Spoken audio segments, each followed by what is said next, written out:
in front. Wonderful goal. It's a title winner. Perfect end to a perfect day. Manchester City 4, Manchester United 1. Oh, what a hedge! Oh, that's electrifying! Hat-trick hunting, trick getting. Still the appetite is there for more. Oh, it is sensational!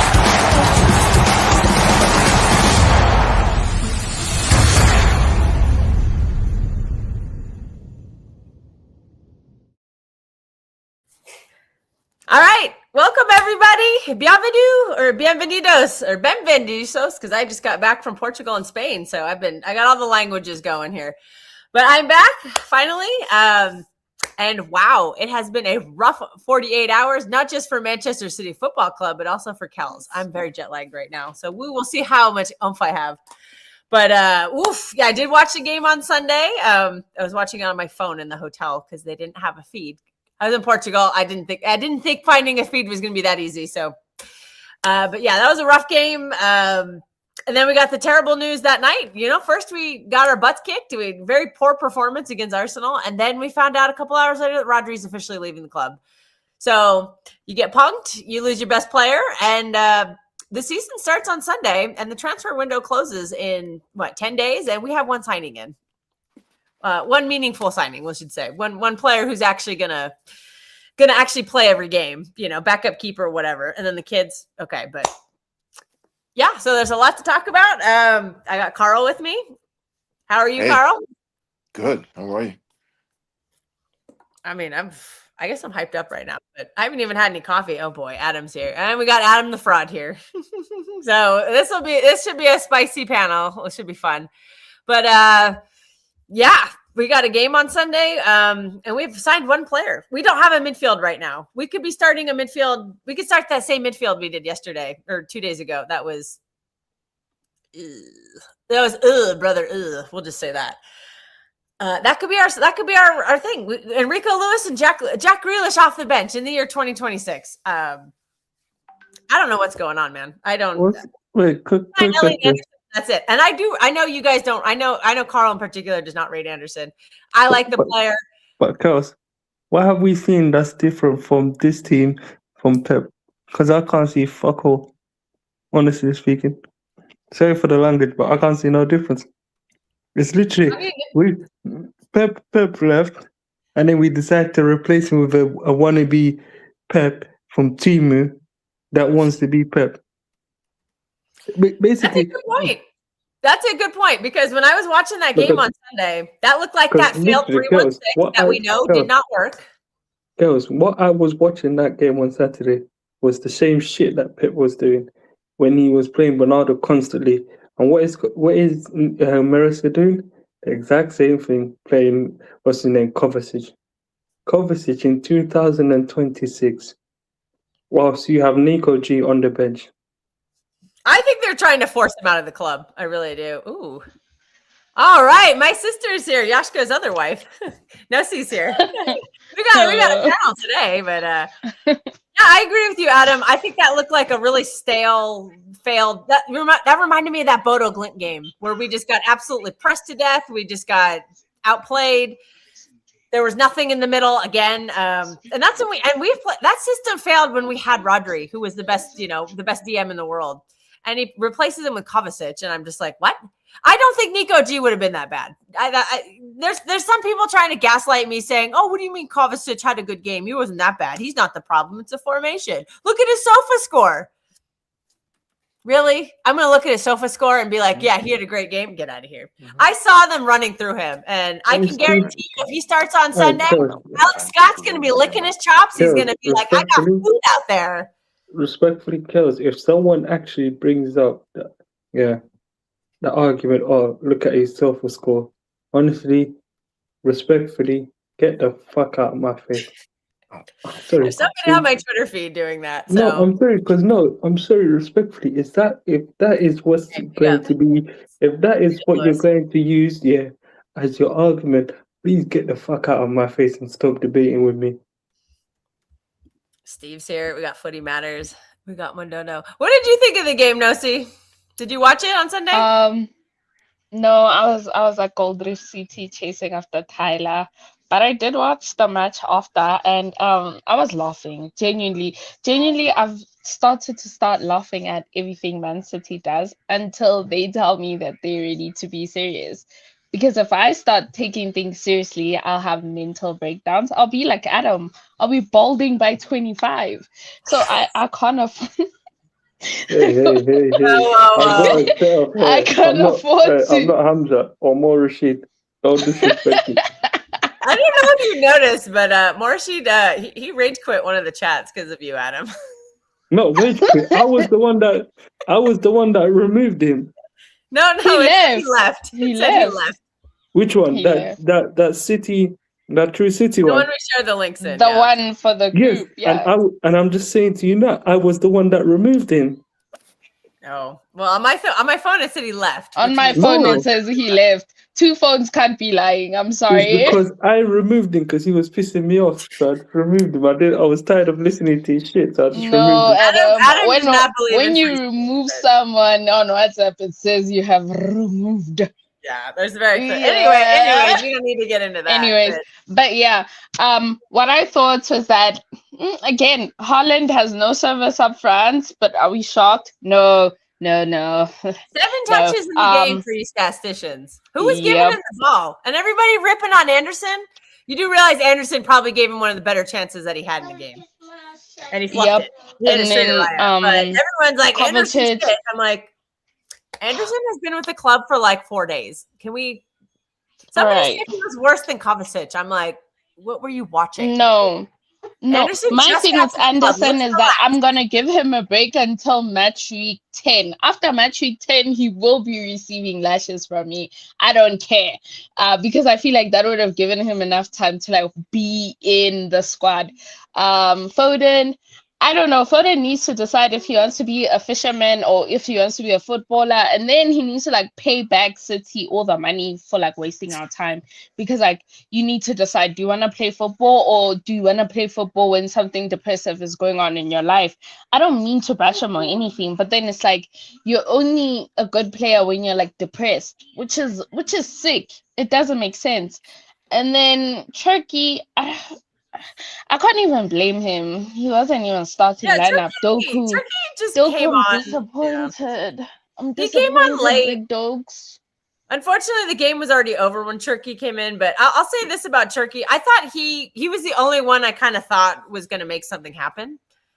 Yeah, I never me felt that too. way about Foden. I think Foden has really disappointed me so far this summer. I didn't watch the Atletico game, but I did watch 2 of the preseason games, and I did watch the Community Shield. And I am a little disappointed with what I'm seeing from Foden because I love Foden. Foden is one of my favorite players. I've been backing him this whole time. He needs to step up. I mean, you had the whole It's summer been off. a couple of years. Yeah, you had the whole summer off. This could be year 3 of you just not showing up. You had the summer. You got the rest. You got the rest you needed. For me, so I need to see it's like more. it's like you've had a couple of years, and it's not like you're new to City or the system or anything at City. You are Mr. Man City right now, besides Nico Riley or any other academy player.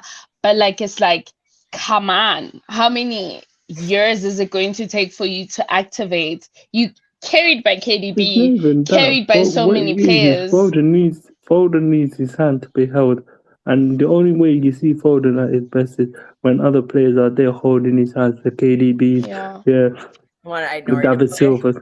But if you're telling Foden that himself was to shine, PR then. that ain't happening.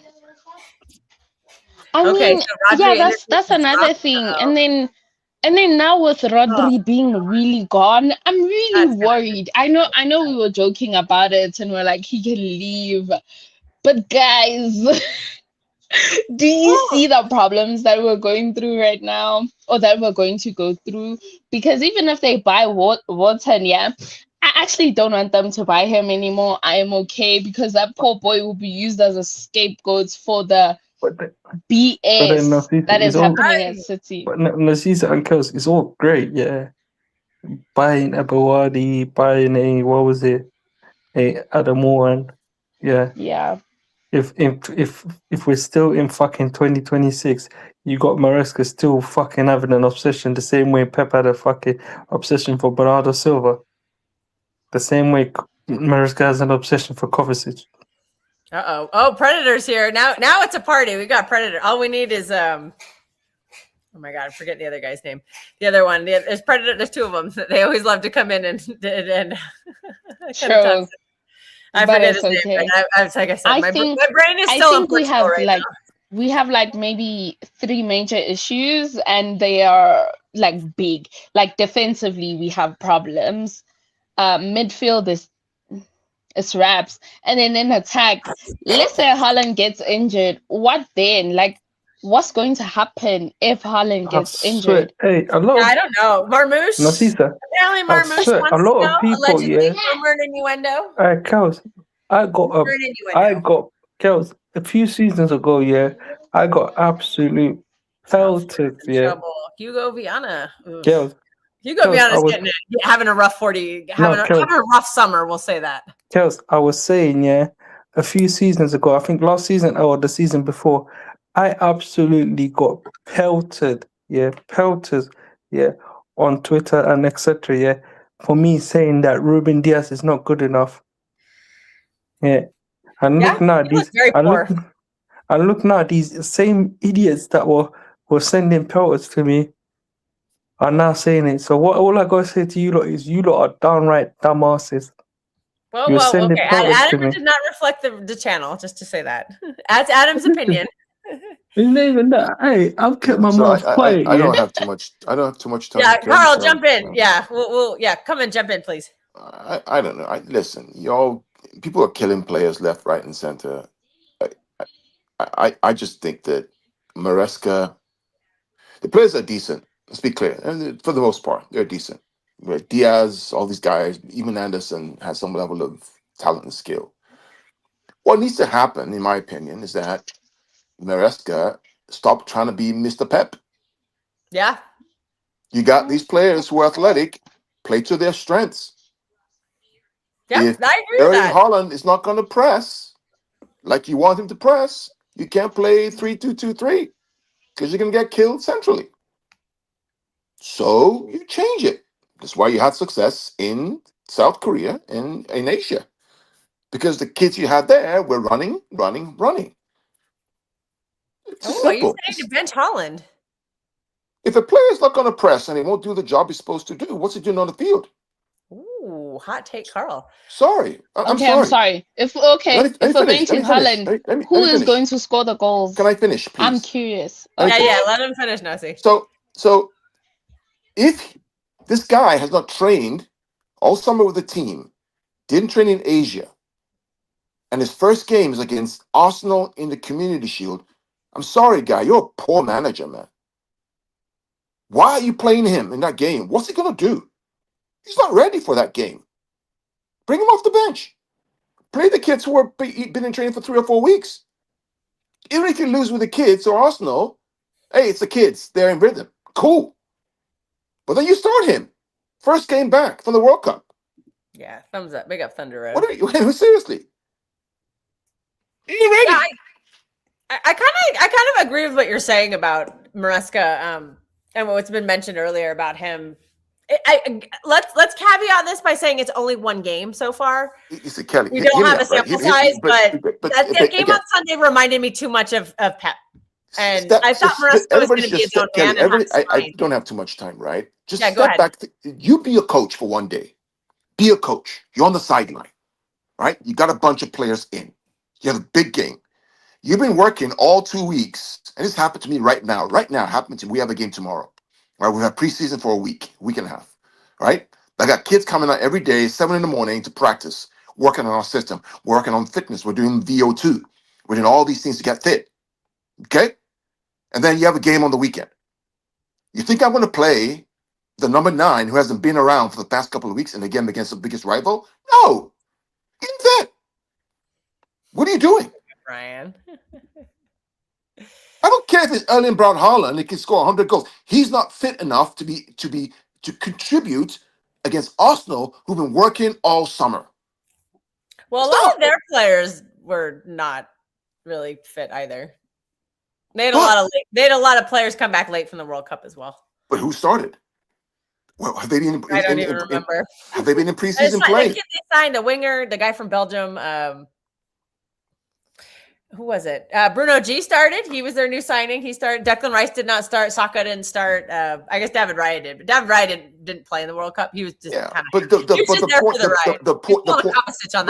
the point is, you went to Asia and those boys did well. They did well. Inter Milan, they played a couple of games. They did generally okay, so they're fit. I guarantee you play those boys in this game against the Community Shield. If you don't win it, people will be like, okay, it's the kids. Right? These guys need minutes. Cool. Actually, Ryan, an Arsenal fan in the chat, says most of Sunday's squad barely played in the preseason. So yeah. So I don't know, man. It's just, but yeah, don't be mini pet. Be yourself, man. We don't have Fernandinho and De Bruyne and David Silva and Sergio Aguero and Leroy Sané and Raheem Sterling and Kyle Walker. We don't have those people anymore. We have Anderson. Yeah, Diaz. You have Nunes at right back. We have O'Reilly playing left back, who's not a real left back. He's actually just an auxiliary left back. Right? You got Shirky on the bench. You got Semenyo, who's a runner. Foden's trying to figure out what he's supposed to be. Semenyo did start the game. I don't like Semenyo on the right that much.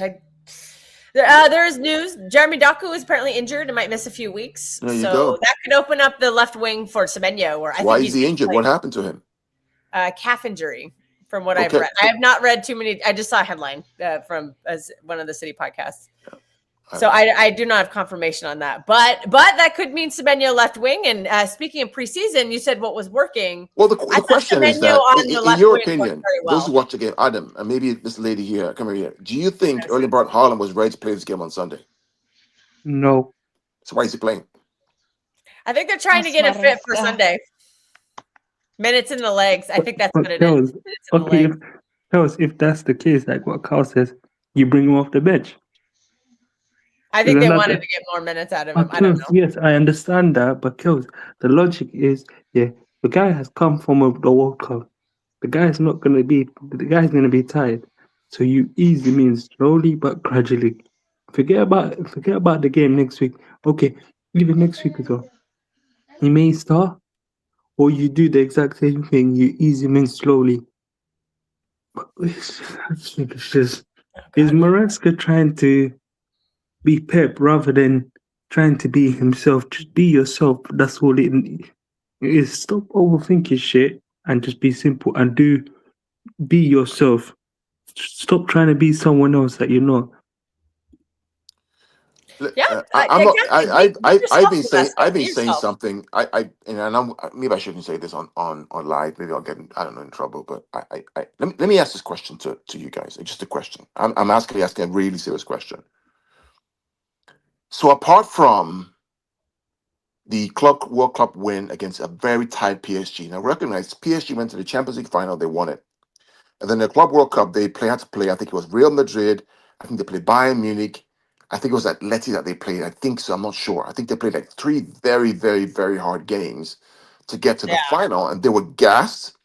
And then Chelsea played, I think, some team from Brazil. They played no one. They played no one. They got to the final, and then they won the Club World Cup. What else has he done? He's very young in his managerial career. I mean, that is true. He did win the championship, which maybe some people won't read. Oh, we lost that. The Conference League? I don't know. He won the Conference League. Yeah. I think English teams are showing they win that almost every time now. So, I mean, Crystal Palace won it last year. So, but no, you're right. But let's also say that he is kind of new in his managerial career. He hasn't really been around that long. So I can't use that against him. No, I'm not using it against him. I'm just asking the question so I can understand. No, okay, same. So he won the Conference League, either. He won the championship with Leicester, and then he won the Club World Cup with Chelsea. Okay. Only person to beat Enrique in a final, for the record. Yeah, Ryan in the chat says let me just debunk that nonsense because PSG were dead on their feet completely. in the Dead heat on their of feet July. last year too, and they won the Champions League again. They were still dead from the, yeah. They were No, pretty dead. after Yeah. you play the UCL to go and play Madrid, I think it was Bayern and somebody else again. I think it was Atleti. Bayern were not in the. Oh, wait, Bayern. No, they Somebody weren't. with the three very No, difficult Bayern teams were that they not in the played. Club World Cup. Whatever the three difficult teams that they played, some three difficult teams, and I then in could. the final they got I'm crushed not because here now. they I were can dead look. on their feet. So to use, he beat Enrique in the final. I'm sorry, man. It's just when they played again the next year in the UCL, what happened? Yeah. Yeah. Well, yeah, and we don't really know what. Okay, they. Oh no, they did beat. They did have to. I thought Bayern wasn't in the Club World Cup. I'm hoeing on that one. Who did they beat? Okay, they. What am I looking at? Okay, they beat Bayern in the quarterfinals. They had to beat Inter Miami, so they had to beat Messi. Ooh. Who else? Madrid. Let's see. Group stage, and I'm Kelly. looking at PSG. PSG beat Inter Miami, Bayern, Real Madrid, and then they lost to Chelsea. Yeah. So yeah, They're that not was. gonna be I did not happy look up about Chelsea's stats. that. Chelsea, I remember, played a bunch of scrubs. They played a Brazilian team. Calling them scrub. Let me see. Chelsea Club World Cup. Oh no, somebody They said didn't there's really play nothing wrong anybody. with Haaland playing. Haaland did more for Norway during the World Cup than No Shoulder God did. Please, they're not the same. Oh boy, here They we are go. not the same. They are not the same. We are not about to do that. Oh boy, Rux is in the chat causing some. The Arsenal fans are coming in here. They're having fun. Also, I got to shout out No. Ryan. Ryan and I are starting a new podcast. I think we're starting on Friday. It's gonna be like a little friendly rivalries podcast. He thinks I'm coming with excuses, but I am not. I don't make excuses. But yeah. So make sure you subscribe to Ryan's channel, the Mr. Arsenal podcast. He and I are going to be starting a show together. It'll be a lot of fun. I mean, listen, Very good Kelly, banter. the Community Shield is it's a friendly. Let's be clear. It has no meaning, no relevance, nada. Let's be clear, right? That's right. What should have happened? What should have happened is that the Oh, team. PSG won their first match, but then No, Bayern. What should have Bayern. happened? Oh yeah, What should, Bayern. Okay, guys. what should have happened? Bayern. We are not Bayern. We So are what not should have Bayern. happened? I I'm forgot they were in sorry. the club world. I know Barcelona. There's Yeah, Liverpool. Kels, There's a couple let of people. Carl finish. What should have Yeah, go happened ahead, was Carl. that the But team either that went way, to Asia, but either way, it's the like team, for me Sasha, sorry, personally, Okay, I think she's maybe not. Can she we hear? give Maresca some time. I know people are upset. Nafisa, 1 minute, Carl Not was Community talking. She Shield can't has hear. never brought us I any think she luck. can't hear. She can't Actually, hear. Oh, here. I muted her. Go ahead, Carl. Sorry, no, see. Yeah, Carl has to go, so we're going to let him finish up real quick. this whole idea about the Community not bringing luck is garbage. It's garbage. This is bullshit. It's just nonsense. Number one, has no relevance. There's no bad luck or good luck. It's all nonsense. Right. Number two. Carl, you can speak, sir. I'm speaking. Can you hear me? Yeah, there might be a delay now, see. So just Yeah. let Carl. Okay. Can you hear me? Okay, Can you hear delay. me? Can you hear me? Alrighty, we'll wait for They can't him. hear me. They can't hear me. I can hear you. I don't think Nosy can. Just go ahead, Carl. Just go ahead. Yeah, listen, let's give him some time and be patient and watch what happens. But he's got to find a way to use the players to the best of their ability and stop trying to be possession-based Pep, because it ain't going to work. You don't have those players anymore. You don't. Play with the players that you have. Don't try to be Pep Guardiola version 1.0 and try to do 3-box-3 and then you get killed in transition. Well, a lot of people said that the 3-box-3 was Maresca's tactic in the treble season. So Yeah, maybe but that is his tactic, but we did. But my concern is that we didn't see it. We saw a 3-1-6 that we saw Pep do last season, and we saw Pep fail spectacularly with it, and that was with better players too. So I don't know why using a system that we saw fail with worse players was the approach for this game. I don't think they're not worse players. Just change the system to adapt to the strengths that you have. That's it. Kovacic is a worse player than Rodri. That is an objectively. Well, that's a fact, and that is a fact. Yeah, so that's what I meant. He was basically like the linchpin, and a 3-1-6. I'm questioning if Prime Fernandinho could cover the ground required for a 3-1-6, and Arsenal just kept attacking down the middle. There was no resistance whatsoever. Kovacic offered none. Anderson was playing right wing. I think Anderson. Let me ask you a question then, His Kelly. role Why is Kovacic confusing. playing? Why in 2026? Why is Kovacic playing number 6? I think they're trying to force Nico G out of the club, because there is literally no logic to bench Nico G for Kovacic in the year 2026. We're not talking about the past. We're talking about the present. The present is in the present day, Kovacic is just not good enough for this kind of a game. Nico G proved it last season remember when Rodri was out. Rodri, it was 2 months. We beat Bournemouth, we beat Liverpool, we beat Real Madrid at the Bernabeu. We beat a lot of teams, but those are 3 big names. Bournemouth made Europe this year, so that's a good team. Liverpool. Nico G also smoked Bruno G a couple of times in the Carabao Cup. I know it's a cup, but whatever. I don't know why he's on the bench. And you know what's scary about this too is if Kovacic had not been injured all season, he probably would have played. I don't think we're winning 8 games in a row with Kovacic. We just won't. And I think if he starts on Sunday, I think we're dropping points. And I gotta run. I'll be back. He's not the player. He's just not the player for the system. I'll be back. He's not the player for this team. He should be on the bench. I'll be back. All right, Carl. Thanks for chipping in. Yep. So I guess this is the Adam and Kels show now. But yeah, and this is the manager's choice too. The manager is choosing to play the wrong player. Although, again, Nico G may not be the right player, but better choice than Kovacic. Okay. And that's the manager's choice, and I don't understand it.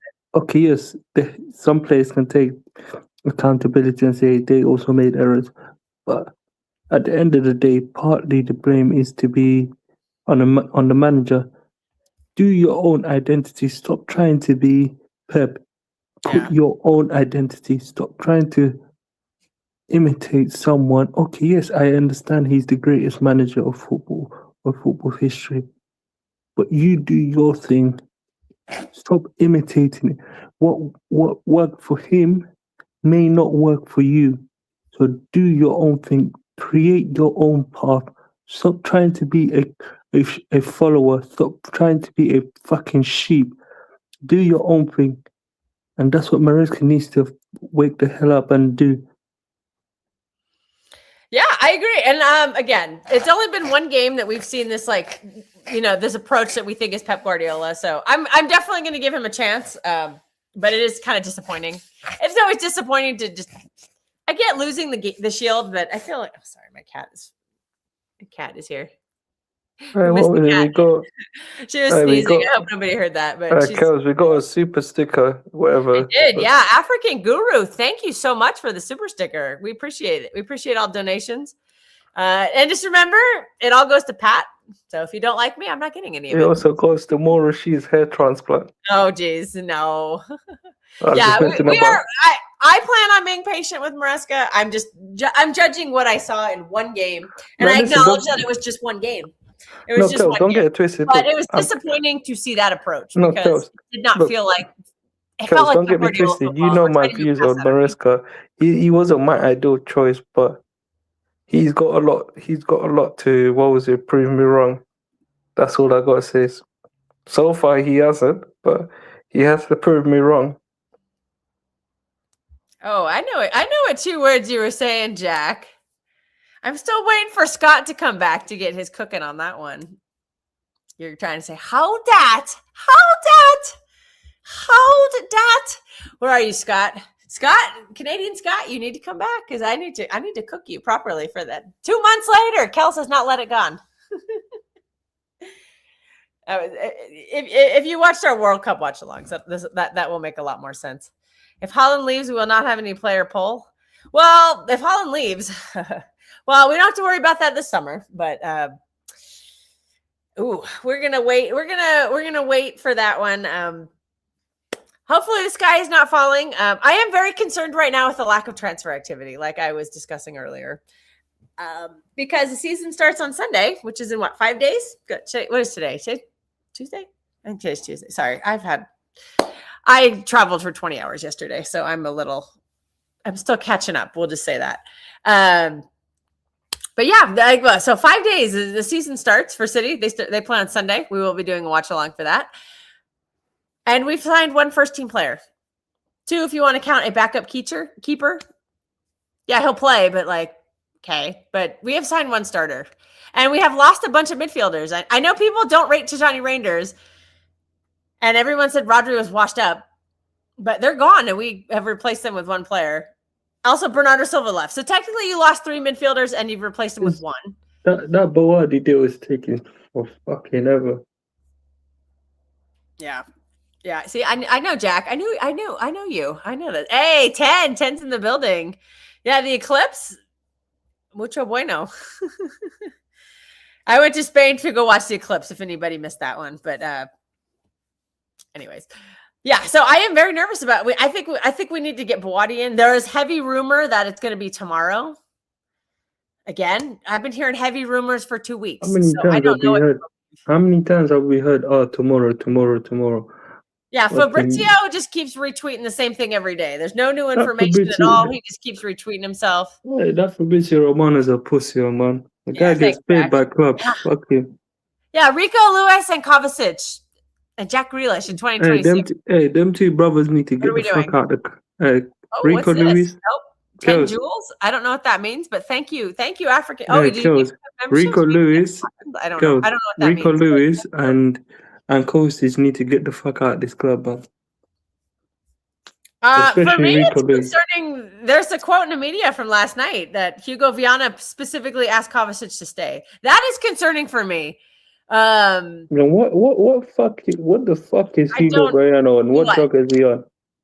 Because I want to know Hugo. I want to know who Hugo Viana's dealer is. Because they must be giving him some strong ass drugs. Yeah, I don't condone drugs. Definitely, there's a lot of question marks. There's a lot of questions being asked of Hugo Viana right now. I was tipped off on this last season, and the person who told me this, I thought that person was being a hater. Turns out that person has some vindication. That person was absolutely correct. There are a lot of red flags right now swirling for me. All right, African Guru, please send gifts and support the channel. Is that what that was? I don't know how to do that, but we really appreciate your contributions, African Grain Guru. Big up African Guru. Pat, so I don't know how that works. I don't know how to make that happen. I'll talk to Pat and we'll figure it out. He's not available today. Patrick, you probably know, but when he's free, you ask him. A manager market, yeah. The manager market's not great. But yeah, but big up African Guru once again. Okay, comment. Nosie's in the comments. Okay. Yeah, Nosie, I think I had a connection problem, so she's just gonna join us in the chat. But we thank you for coming on. I'm very nervous about what the squad's gonna look like on Sunday. No, I'm saying Nosie said she hasn't paid the internet bill, that's why. Maybe you should pay it. Her generator doesn't have enough diesel. I can't do this. No. I do think Semenyo will start on the left wing, and I do like that. That is one thing I really liked in the preseason. I liked how we used Semenyo. He looked really good in the preseason. Like he was direct. He was on the left wing. He knew what he wanted to do. That appeared to be a stronger foot. He was scoring. He looked great. It's all great doing it in preseason, but what I want is that I want him to continue what he did last season, continue into this season, and even do better. What happened to Elliot? I don't think. Look, I think the entire team was terrible. I don't think he was the worst one of the bunch, though.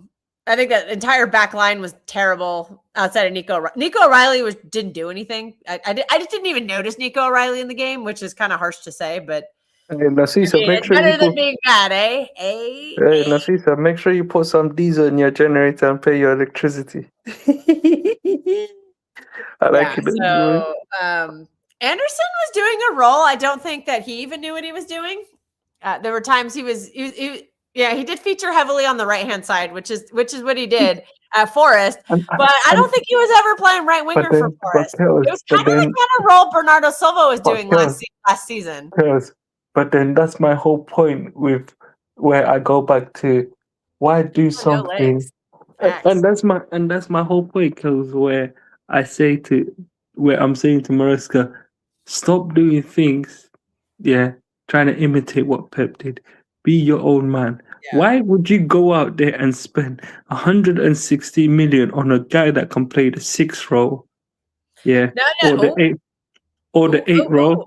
I'm fighting back on Elliot Anderson is not a 6. Okay. The 8th role. If we misprofiled him, that was a very expensive misprofile. Just like we misprofiled this man to Johnny Reinders.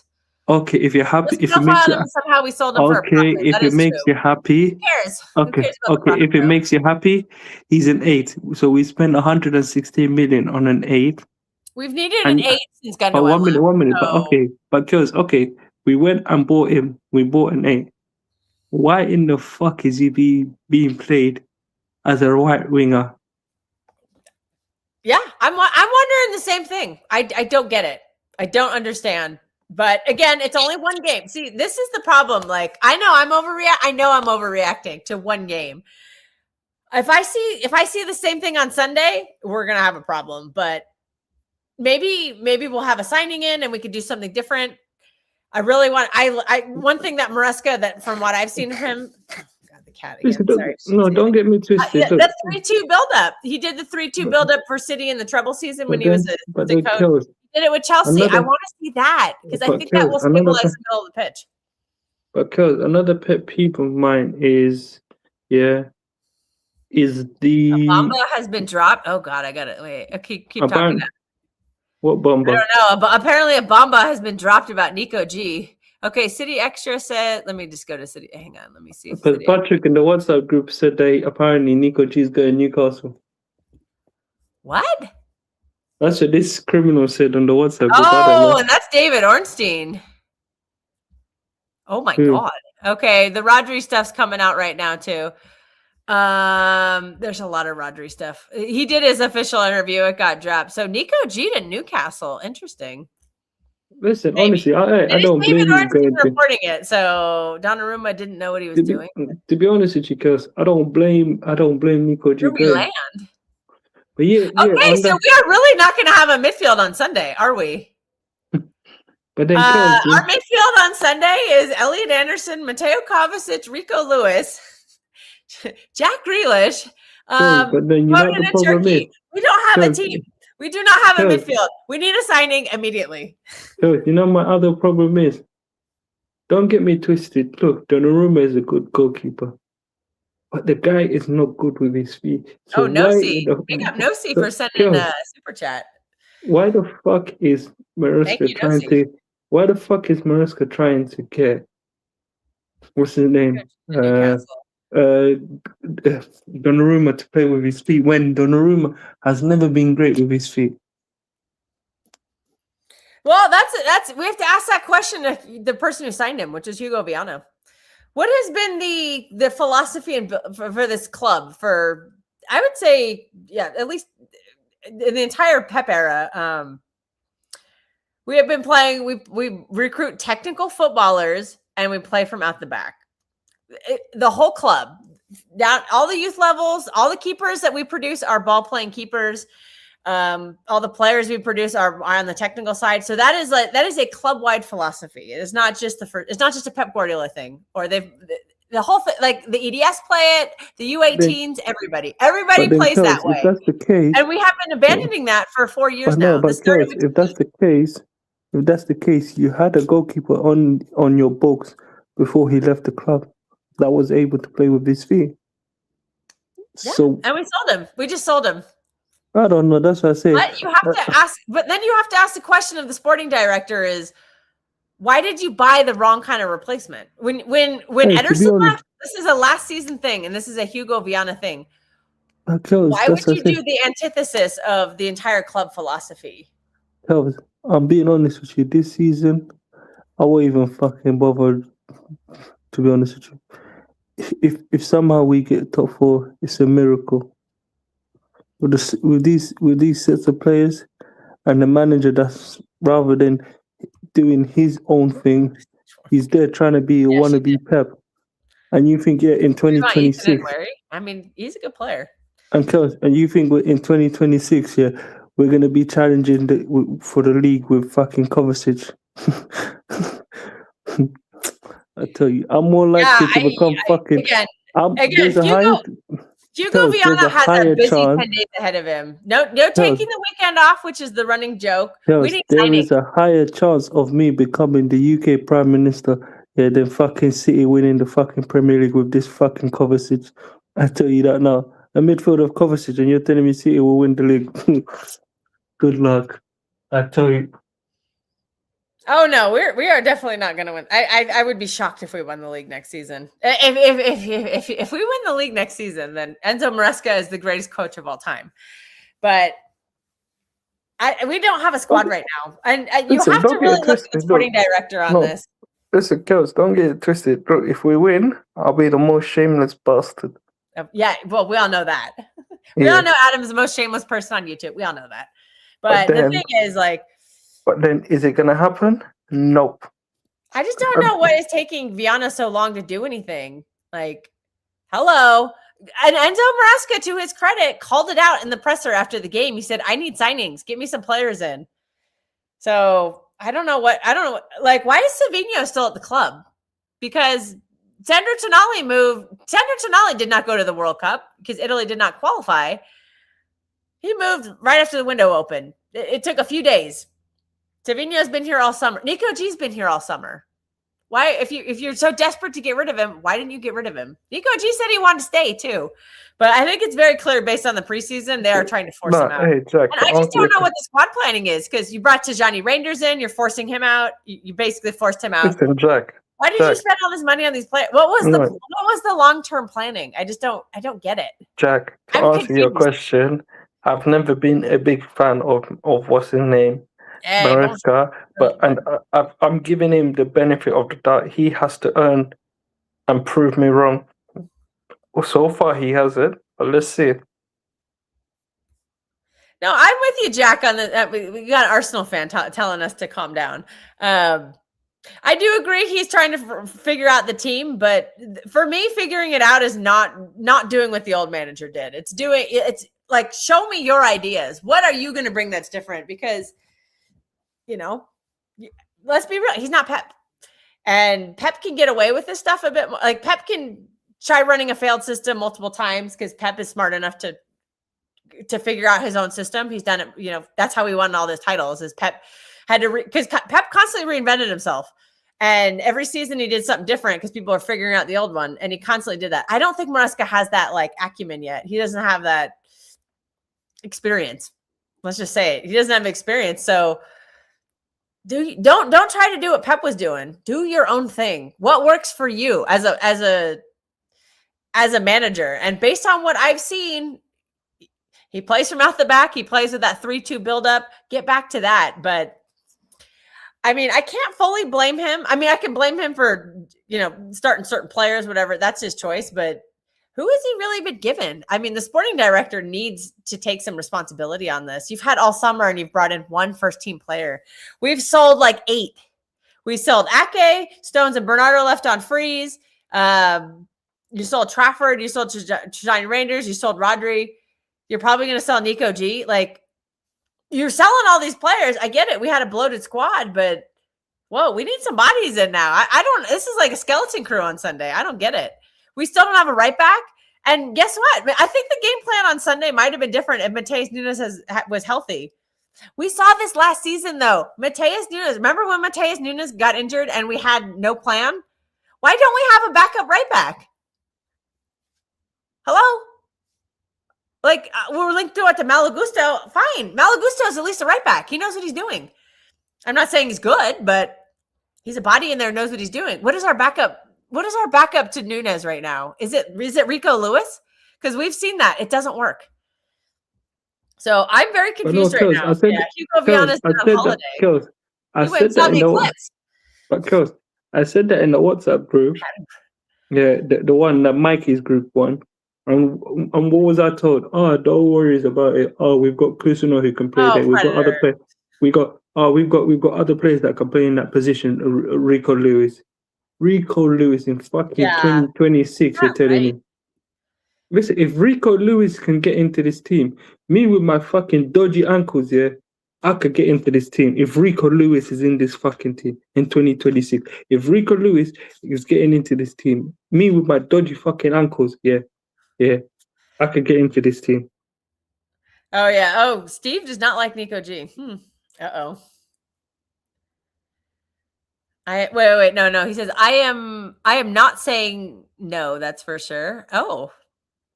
So maybe Steve likes the move. I'll get some comments from Steve at some point. Steve and I will chat later. Rico Lewis coming in for Philip Lamb. Oh, jeez. Okay, yeah. Okay, so Strasbourg Steve likes it. He likes Nico G. He says he'll take him at Newcastle. There you go. Bruno G to a Nico G. How about that? I have no idea. All right, we are adding. We got. Hey, all right, welcome. Hey, It's how's Black it Box, going? isn't it? What's up? Welcome, man. What's It's been a up? while. Am I live? You're live. You Come on know, in. hey, Adam, Master Hauser. Adam, you're too much, man. Sorry, I've had it for are you. you? Yeah, we can hear you. All right. No, I just wanted to say, you know how nice it would be if we did a call in. You know, that would be so awesome. We could have a call in because you could allow people to have their say, like myself, quickly voice, say my 2 cents and then bounce. Wouldn't that be awesome? I think some people are a little nervous about that after what happened on Saeed's channel. So I don't know. Yeah, that was kind of sketchy with Saeed. Really? Somebody did something very inappropriate. That could have taken his channel down. So I think some people Really? I must dig into that. I don't actually know what happened with Saeed, but I heard like some. Somebody did a call-in and they exposed themselves. Girls, just say it's PG. Let's just say if you want it, it's on Twitter. It's just PG. It's on I don't want Twitter. to. Somebody exposed themselves. So I think people are kind of watch your like, mouth, ooh, man. I don't Just say want this it's anymore. Girls, I was worried he was going to do you that. didn't have to say that. Just say it was PG. Why do you need to say he don't say he showed himself. It's the cleanest way possible. Just say PG. So they did something very inappropriate. Yeah, because I don't want the channel to get demonetized. That does violate YouTube's terms and agreements. And all right. Yeah, I apologize. I apologize. I don't know what happened with the network.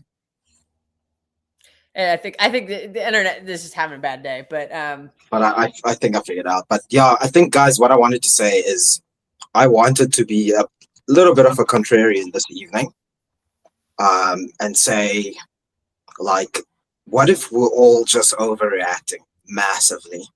What if overreacting? Never. Man City fans overreacting? Never. Let me tell you why, Adam. Especially on this channel, we never overreact. How do you overreact when you see Newcastle? David Ornstein just posted 10 minutes ago. Newcastle are going for Nico Gonzalez, 24-year-old. That is unacceptable. That is unacceptable. Steve, our Newcastle fan, Steve, likes the move. Of course he likes him. Of course he's going to like myself and Patrick and what's his name? Sipiwe. He's also a huge, massive Nico Gonzalez and Kels fans, and we've been asking for him to be played. We've been begging for the guy to get some game time. It actually feels so sad because when he came in, I thought like La Masia graduate, Pep signed him because of the obvious Barca links. And I thought, so, he'll get game time. And he came at a time when Rodri was like, everyone couldn't wait for Rodri to leave. Okay, not in so many words, but I think we thought we had maybe seen the best of him. Because, you would go in these lengthy injury spells. And there's a time when he even came back and it just wasn't the same. We still had our poor slump. And when Nico G played, I thought Nico G was phenomenal. He was really, really good. He held his own. He started to earn his place.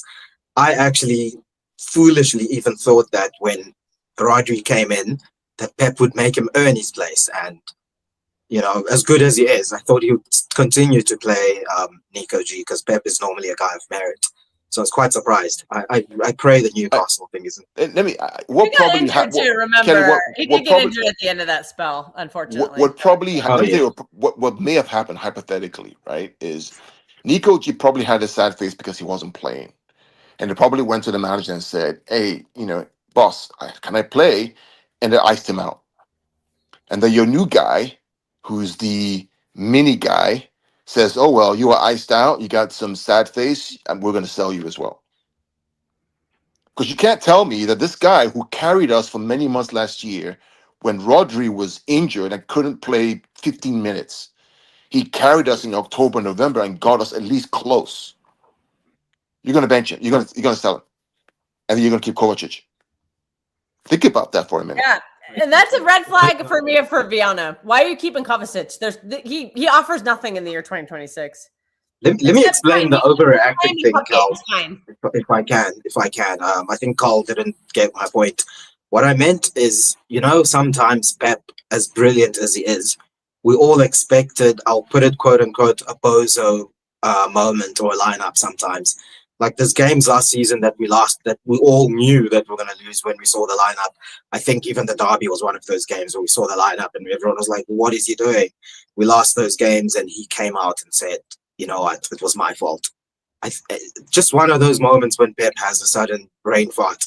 I wonder if this wasn't a case of one of those moments with Enzo, because if you look at his track record, at least so far in the preseason, has done pretty decently, and I think what if this was? Because look what happened when Pep, similar results, something happened like this, and we won a treble in the Community Shield. So maybe we're overreacting. Yeah, I don't know what's going on. Well, that makes me wonder who's in charge. I mean, if you're going to bring Maresca in to be the guy, let him be the guy. Why is he using a Pep lineup? Is he choosing to do that, or is something going on behind the scenes? We don't know. There's a lot of weird stuff going on right now. I think the back of the house might have some. I don't know what's going on. There's a lot of rumor and innuendo about what's going on with Rodri, or what went on with Rodri, and that I've heard a lot. I doubt Pep is sending Maresca WhatsApps at halftime telling him who to put in. I don't know. Some people seem to think he is. I don't know. The whole Rodri thing just makes me sad because he deserved that send off. The send off that Bernardo and John Stones got, Rodri needed that because that KDB got. He's gonna have kind of not. Is it not kind of his fault? Gundo and Ederson came back during the Bernardo one, but you have to give him a send off because that guy literally changed the fortune of our club. He literally won us by himself the UCL. He got 100%. The assist in the Club World Cup or in the Super Cup to equalize, and then we won that on penalties. He won the club's first ever Ballon d'Or. Those are not cheap accomplishments. Nothing to scoff at. Things. Nothing to scoff at. There's only 4 clubs in the entirety of England that have won a Ballon d'Or. It's Liverpool. It's I think Newcastle, and I don't remember who Kevin Keegan won his Ballon d'Ors with. Did he even win them in England? I don't remember. But Michael Owen with Liverpool, and then Ronaldo for Manchester United. That's it. Nobody in London. Yep. Nobody in South. London talks about, we're the biggest club in London. Nobody in London has won a Ballon d'Or in their club, for their club. So Rodri deserves a massive send off. And this little video. So it's clear he just flew back to do the video, and then he's already talking about how much he loves Barcelona, but. I don't think you can hold that against the club. I'm with that. David Silva never did that to us. That's what I mean. You can't really hold that against the club because I think it's because of the time that he left at. Had he left maybe at the end of the season and everyone knew, I'm pretty sure he would have got a deserving send off. Yeah, the timing. It's like when Gundogan left after the trouble. When are you going to say goodbye to him? I mean, granted, they brought him back and did it for real last season, but. Everyone was like, Gundo deserved a send-off, but it's well, what do? You chose not to renew his contract. At least with Kev and Bernardo, you knew that the end was coming. There's a clear timeline. But yeah, it's a weird situation. Oh boy, now he's changed it for the work. Yeah, there's a lot. I can't listen to all the rumors right now. I'm hearing nothing but bad things from regarding Rodri. I've heard the club is unhappy with how he got his surgery and how he rehabbed, and then some people are saying he rushed him back just to get ready for the World Cup. I'm like, how do you rush him back a year early? Because he tore his ACL 2 years before the World Cup. So I'm not buying this timeline. I'm not buying that argument.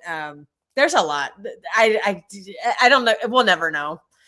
Something seems to be going on behind the scenes that we're not aware of. I think you can tell based on how choppy the past couple of seasons have been. I mean, maybe not even this. It's just the squad building has been questionable because, like I said, we're used to technical players playing from out the back, and we started buying a bunch of direct players who prefer to play in transition. Guys like Marmoush, Nunes, Kovacic, Savinho, Delcu. These are not players who want to play possession football. They want to run. Semenyo even. So I'm a little. it's like, oh, we're just buying, Marmouche, we bought him in January, flavor of the month. Like Semenyo, oh, flavor of the month again in January. I don't get the long-term thinking on these because like it doesn't really fit the philosophy of what we do. Donnarumma in particular does not fit the philosophy of how this club has been built for the past 10 years at all. So I don't know what's going on. I don't know what's Tiki. I don't know what's Viana. What is Viana's? I don't know if we know what Viana wants to do. I'm hearing rumors that a lot of these signings we're making are not Viana signings, that the club is forcing them. That's like not Anderson true. and Boati. I don't know. Maybe you've heard something, Carl, in the background. No, listen. The evidence is whatever you see. That's it. Don't even hypothesize. That's what you see. He's the director. He's the sporting director. Miley Gonzalez. That's a good midfield. So Gonzalez. Listen, Nico Gonzalez, in my opinion, is good enough to play for us in the center of the park. I just don't. He may not be. He may not be Rodri. He may not be Fernandinho, but I think he's better than Kovacic. He's going to make mistakes. Yeah, it's hard to play center midfield, but Rodri made mistakes, mate. Yeah, but for everybody wanted Rodri out after the first season, dude. Somebody retweeted. You got to find it. It's on. It's the City Extra tweet from 2020. I think 2020 or something. It was when we lost 5-2 to Leicester. The whole comments are just like, fuck Rodri, get rid of him. This guy's shit. Like, I'm just like, damn. I'm like, remember that era, Rodri era? Like, he was not good to start. Very short memory. First season than Rodri was in his first season. Even after he came back from injury, he didn't come back 100%. I know some people were like, you should have kept Nico G, because when he came back, he made a few errors. One of them led to a goal. So, yeah, man. And also, how long has he been fit? I think the club did great business, as much as we didn't want him to leave. If you think about his age and how often he's been in the sick bay lately, He was Mr. Reliable before that ACL. And the problem is I think we caused that ACL because he literally cried saying, I need help. I can't play like this. I need a rest. My body's going to break. His body broke. Maybe that was it for him. Maybe he's been thinking about this for a long time. I just don't know. Because when you ask for help and you get Calvin Phillips, who's so terrible. Calvin Phillips was a decent player, man. Pep just didn't like him for whatever reason. I don't know. He was good at Leeds. Hey, that brother's I have a feeling Pep saw him in the first training session and said, "Yeah, this guy's not it." One training session into a 6-year contract. That is, we cannot get rid of him. Kels, what do you expect a guy that's more concerned about going to Big Mac, having a Burger King and fucking KFC, chomping down a Big Mac and a what?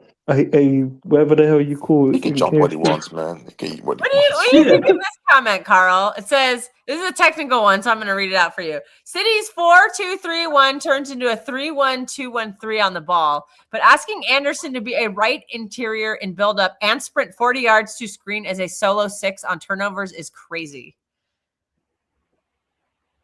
What do you think of that comment? He's probably right. It's probably right. Elliot Anderson. It's asking a lot. If Anderson's supposed to be a 6, why is he playing on the right wing? So there's a lot because Anderson's not a 6.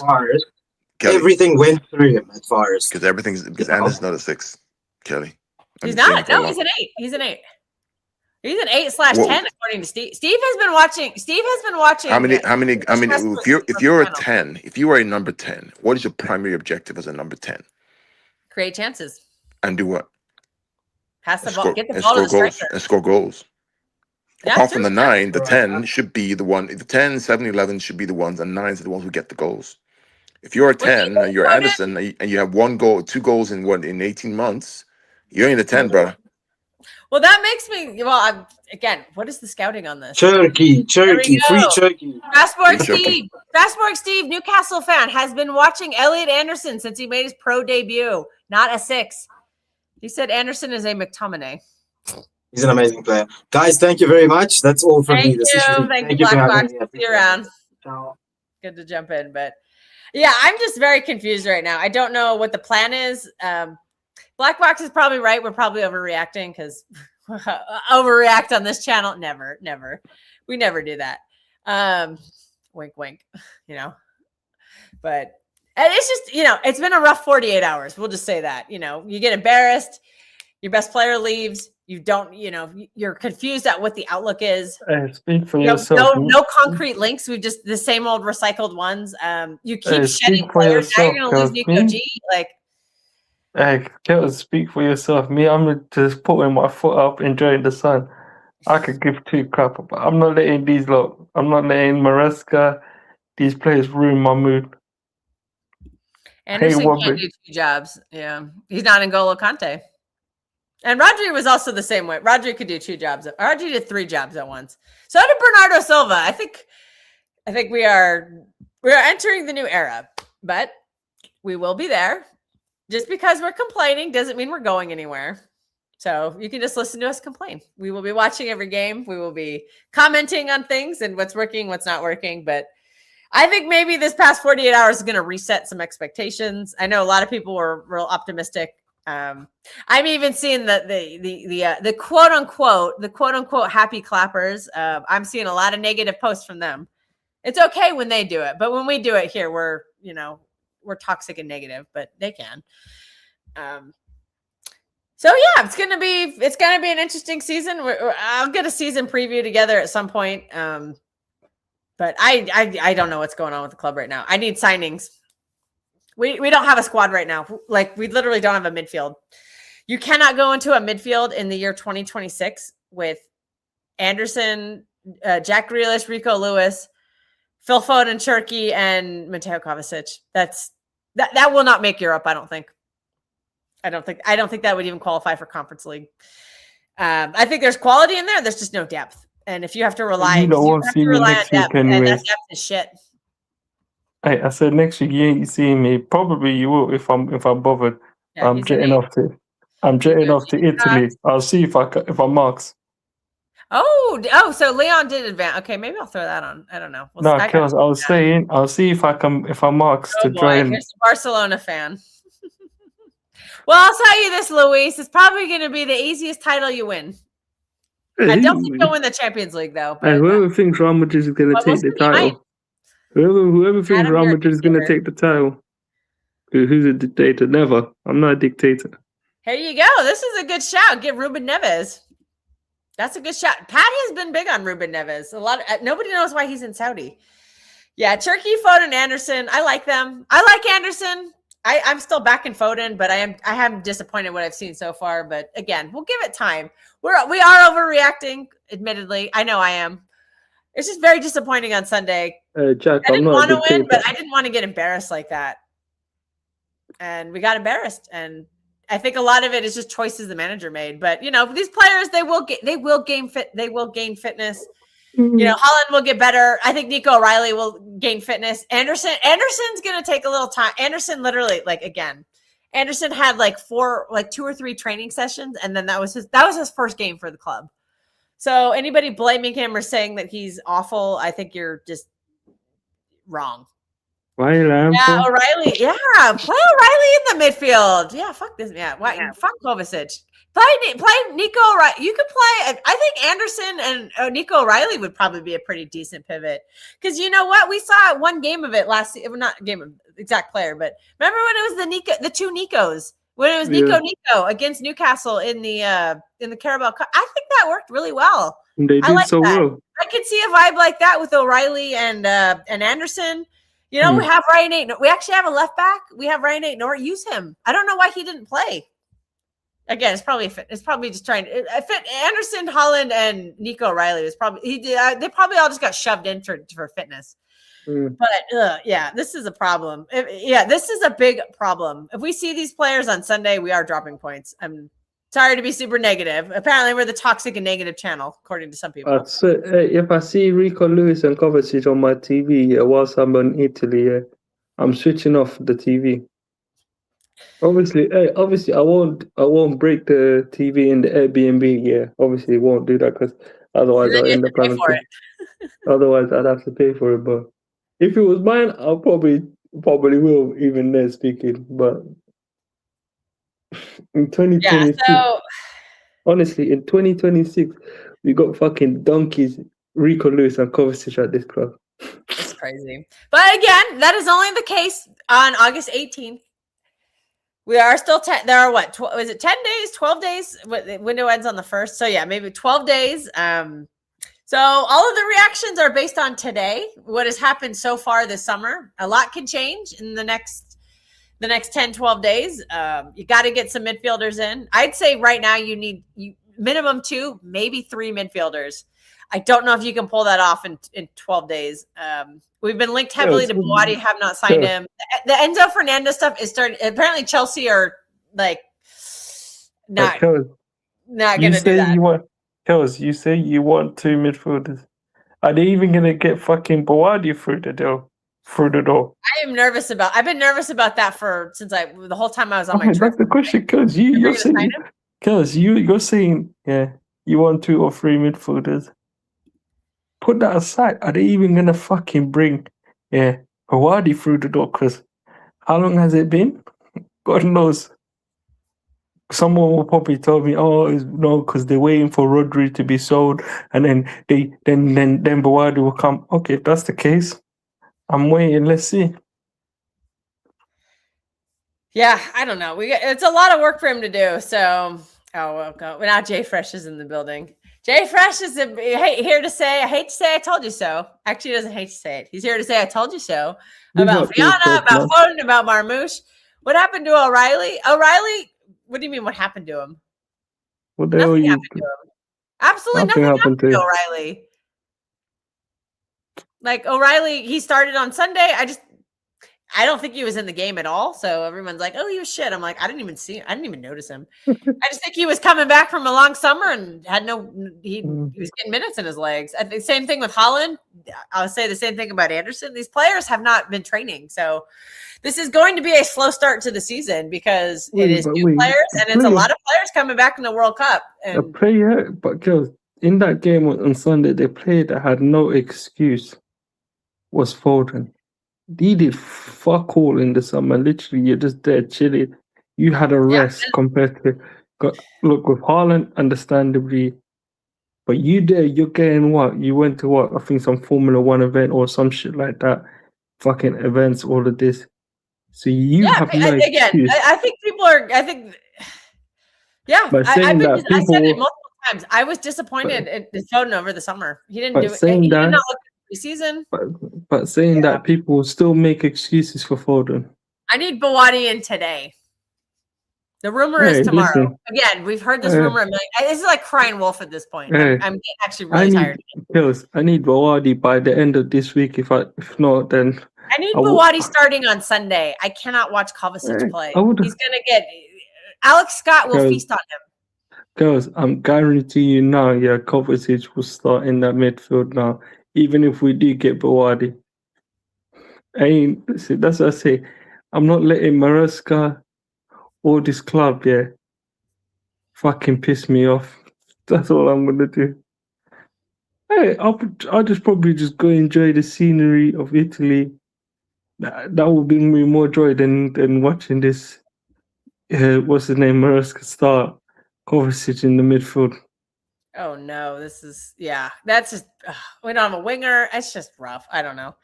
Yeah, here we go. Jay Fresh, the fisherman. Everyone's calling him the fisherman. Oh boy. Oh, now it's a party, Mateus. Where's the beer? Get the beer out, Mateus.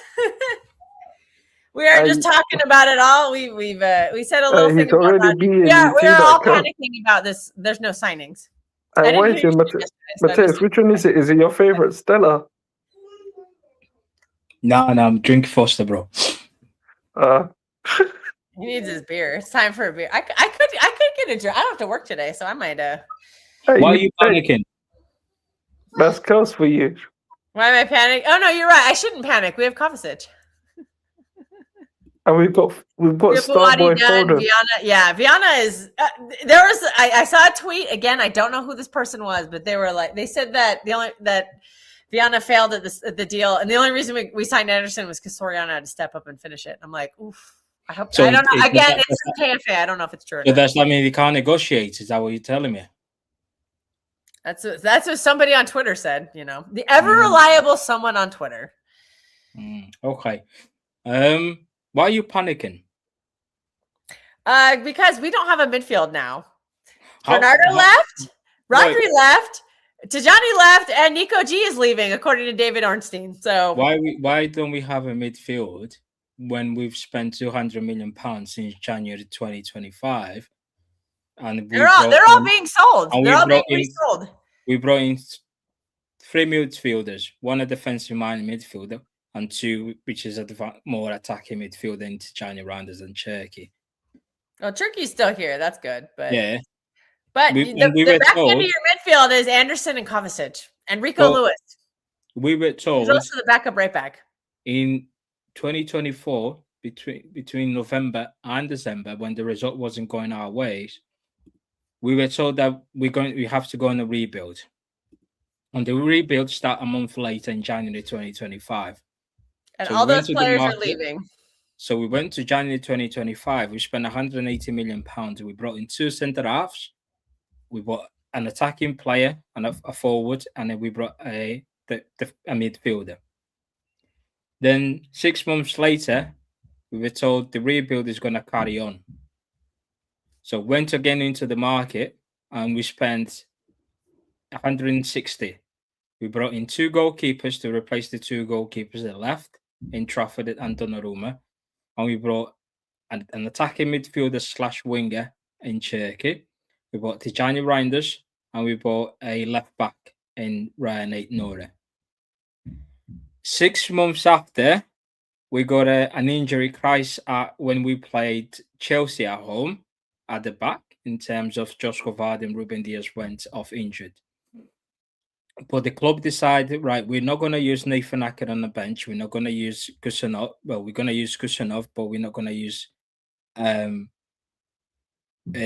John Stones, because even though Ruben Diaz is only out for 3 to 4 weeks, we're not going to use them too because we want to sell him. We're going to go into the market. We decided to go Gehi, and we brought in another attacking player because we didn't trust Marmoush in Semenyo. Now is a summer transfer window.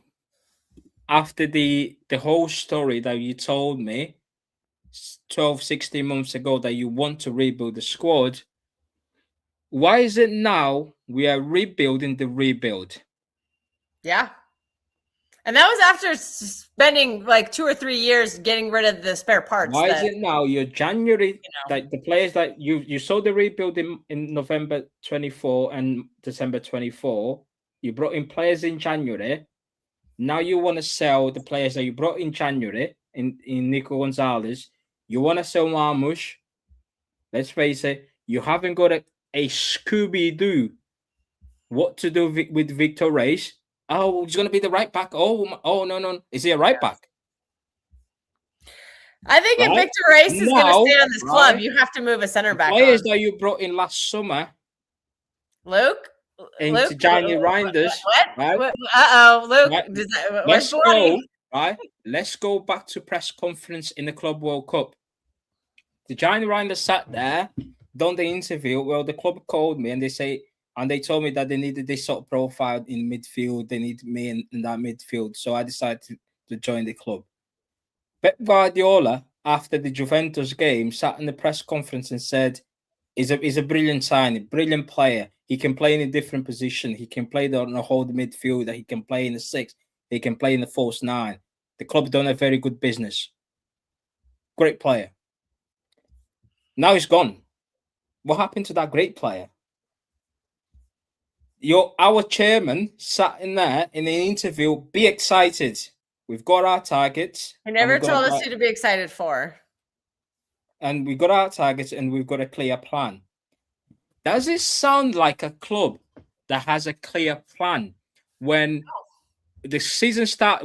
Our first game is in 5 days. We got in one player, one midfielder. After we lost 8 players. We decided to bring in a backup goalkeeper who is worse than our backup that we sold. We decide we're not going to address the right back position because Kusanov can play there. Hello. And we have proof last season that it didn't work with Husanov. Right? Hello. Yeah, now, you bring in a manager that his only scouting department seems to be Chelsea. Yeah, that's a problem. If we're being linked to Chelsea players, that's a problem. The same Chelsea players, let's not forget, the same Chelsea player that were brought in to replace the Champions League winners squad, and they now dragging Chelsea into 10th. All right, Luke, I sent you the link. Underperforming. I'm asking the same question. Right? What's going on at this football club, right? And to a point where players are not even, the investment that you made, that you told us to rebuild, are not lasting 12 months. What guarantees that you're giving to me and the whole Man City fan base that Anderson is a long-term signing? What guarantees are you telling me that Buwadi is a long-term signing? Because if they don't crack on in this first season, are we going to replace them the following summer? Yeah, exactly. I've been questioning the same thing. I think for 4 years we've had problems with recruitment. Before I finish, yeah. When the season finished, we all knew Maresca would be our manager. As soon as the transfer window opened, we were linked to Malo Gusto. The narrative online within the fan base and the whole ITK community, Maresca likes to play with wingers high up in the pitch. The wingers need to go up and down the channels. Cool. That's why we're getting linked to Gusto. Cool. No problem. The preseason starts. We're seeing wingers inverting, and we start getting linked to Neto. Oh, no. Maresca likes to play with direct wingers. Forget about the fullbacks. We're not doing the fullbacks anymore. Up and down the pitch. It's going to be fullbacks inverting. He likes direct wingers. What are we doing? I think that's why a lot of us are panicking right now. Because there does not seem to be a plan. Nice background, Luke. I promised everyone and everyone in the chat and then everyone in this channel, the moment these clubs start getting linked to Nicholas Jackson, there'll be stupid people in online say, is a Haaland backup. He knows Maresca's system. Conor Gallagher, oh my God, he knows Maresca, playing under Maresca. Because if we start accepting bang average footballers to play for this football club just because they were playing with Maresca at Leicester or Chelsea, brother, it's gonna be a long season for us. It's gonna be no. It's gonna be a long few seasons. Like, why is he only signing in the door? And when I said that this football club hasn't got any money, that's why they delay on the incomes. Oh no, you chatting rubbish. We don't have any money. That's why we're selling. We don't have any money. Aren't we one of the richest clubs in the world? When you're right, every big club, their main source of income, right? Forget the sponsorship deals. In terms of footballing competition, is the Champions League. Yeah. When was the last time we reached a semi-final? The year we won it, 2023. The following season, we got knocked out in the quarterfinals. Speaking of our savior, Mateo Kovacic, his biggest moment for the club, he fluffed a penalty and we lost to his old team. The season we start the rebuild, right? We have to keep him. The season we start the rebuild, right? We lost a lot of games in the Champions League because you make money in the Champions League by winning your games. Yeah. We were losing game left, right, and center, and we got knocked out in the playoffs. The following season, which was last season, we got knocked out in the last 16th, and we drew to Monaco, we lost to Leverkusen, we lost to Bodo Glimt, right? And that's 3 games, right? So we didn't make any sort of money. The income that we were planning to make in the Champions League competition, it wasn't there. Let's go back even further to the Club World Cup. We got knocked out by Al Hilal. Remember, we're going to go in the Club World Cup. We're going to have all this money. It's £130 million if you get to semi-finals and final. We got knocked out, right? We got knocked out, right? We got knocked out right in the very knockout stage. See ya. Right? I'm out.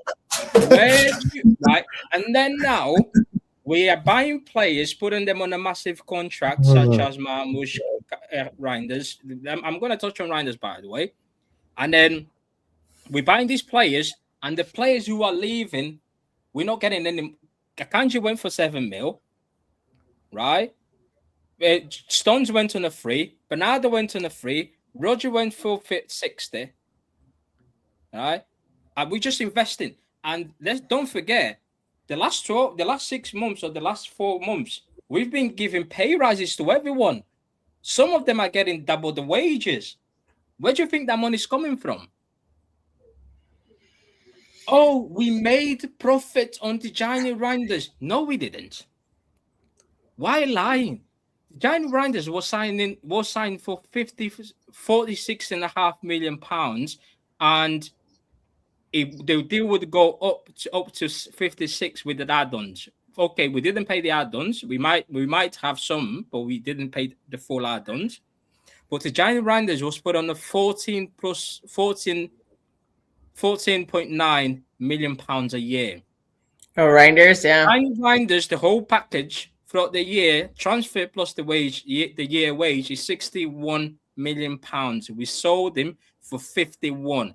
How? Oh, no, just wait. Mateus, just wait. We made a profit on him, so it's good business. How we make a profit when we just Steve Black is here. Oh, now this will be fun. How is it a profit, Kel?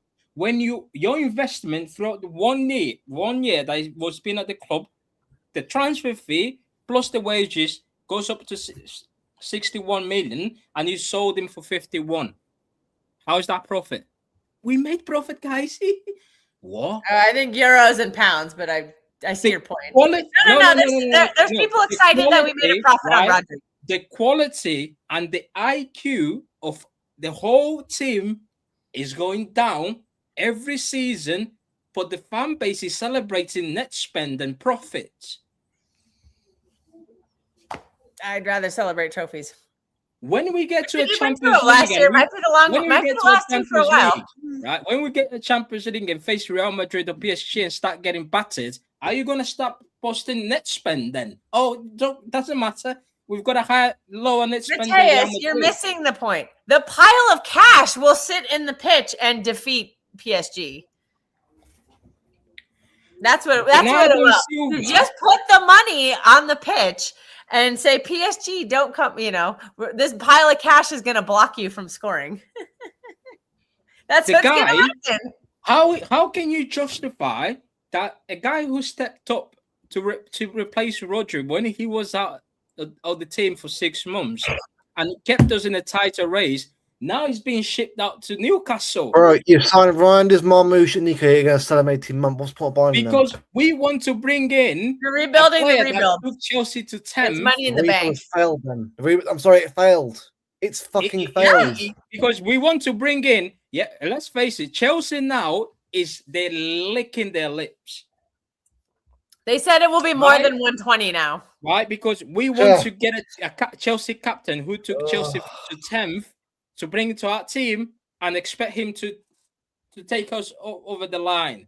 But because the 50 million pound signing that actually was doing the job, if Pep doesn't want him, I don't want him. That's what Maresca is doing. If Pep doesn't want him, I don't want him. Yes, Steve, I do. I think they're free. This is clear to me last night. They are pushing. They're kicking Nico G out of the club. They are. There's no way you start Kovacic over Nico G in any meaningful games, and Kovacic has been getting all the. Oh, he has to start. And Hugo Viana wants him. They're freezing Nico G out. Who said he wants to play? They're saying fuck you to him. He's gonna go, and we'll take a loss on him, Steve. The way I see it is, Maresca wanted to keep Gianni Reinders, but the club told Maresca, if you want this signing to come in, we have to sell players. Kovacic has not sell on value. Rico Lewis has not sell on value. Jack Grealish has not sell on value, right? So you won't be making any money. It's easier to sell a Reinders who, if you put him in the market, local clubs will come in for him, and we can make some sort of decent money for him, right? That's what the club had done, because Reinders was happy to stay at Man City for the second season, right? And Reinders was happy in the first preseason game when he scored, but then in the second preseason game, once that news come out that Reinders was leaving, when he scored, he looked sad. That looks like a player that was told, right? you're gonna leave the football club. If a team comes in for you, we're gonna sell you. Yeah, they're doing the same with Nico G.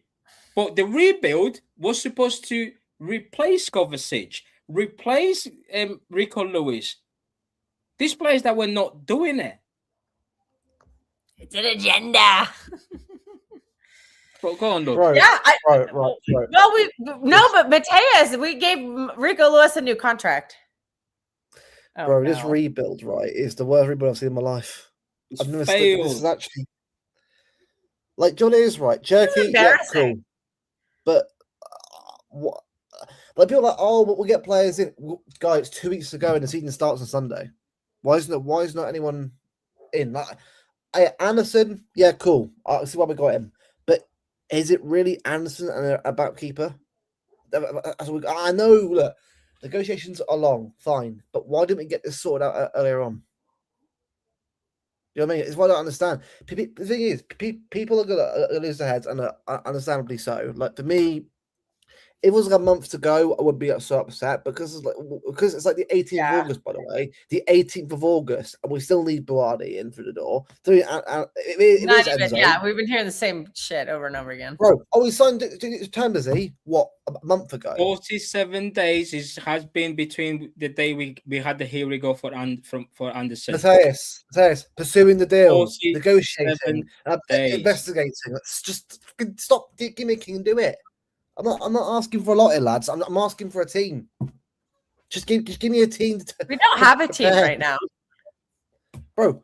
I'm not even asking for everything next year. I'm asking for a team that's ready to go and give the rule. Look, we know it's the first year, right? We know that. Give him at least a year to see how it goes. But he hasn't even got a team ready yet. This team is worse than 24-25 squad with Gundo. At least that team had experience. Right now is worse. That was worthwhile experience. Worthwhile experience in that team. This is fucking awful. Rodri's gone. Why is it we just spent £700 million from January 25 up until now, and we got worse? I want to know what Nico G has done so badly that Rico Lewis and Kovacic are ahead of him in the tech. They're not better players than him. I want Nico G to speak up as soon as he signed for Newcastle. Come out and speak up. Yeah. I want to know who fucked him over because he's not been a bad player for us.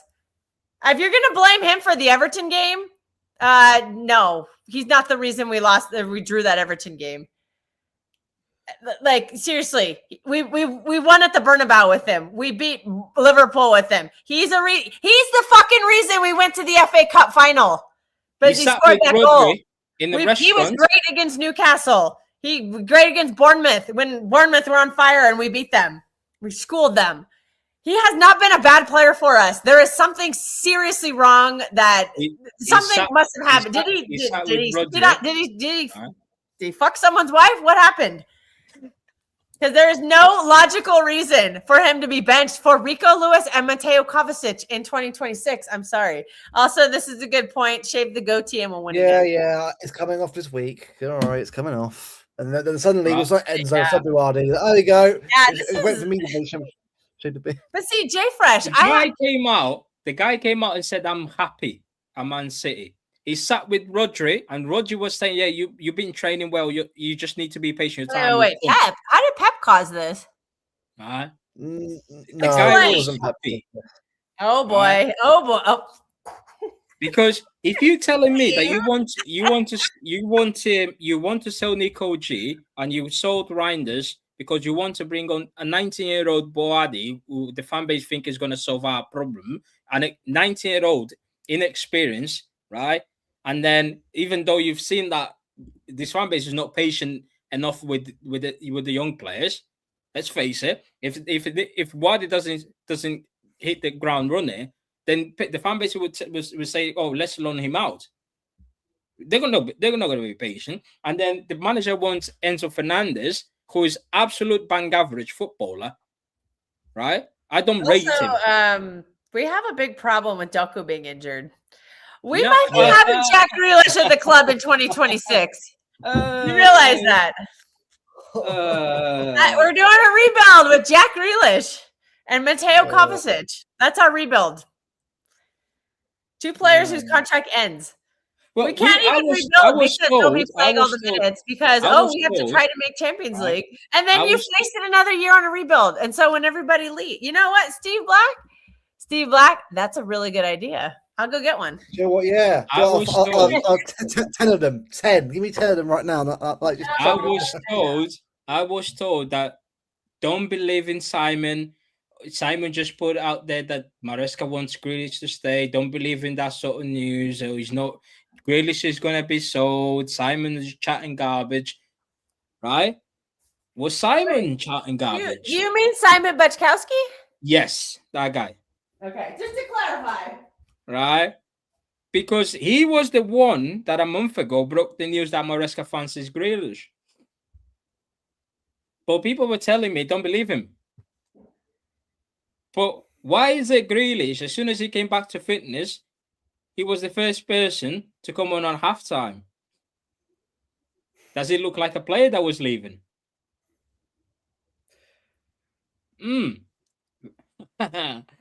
Boy. We are in trouble. I'm not even asking for a league in the first year. I know it's his first year, but all we ask for is a competitive squad. That's all we ask for. Give his first year, let's see how it goes and go from there. But everyone's going. Everyone's being sold. We've got Anderson, bloody, he has to carry up midfield now on his own. He has to. Anderson's going to be covering the 6 from the right wing position. No. He has to be. He has to be the DM. I don't want to see. He's not a DM. No, Kelster. I do not want to see. Right. I do not want to see Boadi in the DM. Well, I don't, because that is probably his best position. I know you had your little stat you were looking at, but you've never watched him play, so you can't. Tell me that because you saw some stat sheet. No. Kel. Steve in the chat. Steve Strasbourg. Steve, please educate him. Kel. He's a 90-year-old coming to play in the Premier League, and you want to put him in the most difficult position in the Premier League right now. Do you think that's fair?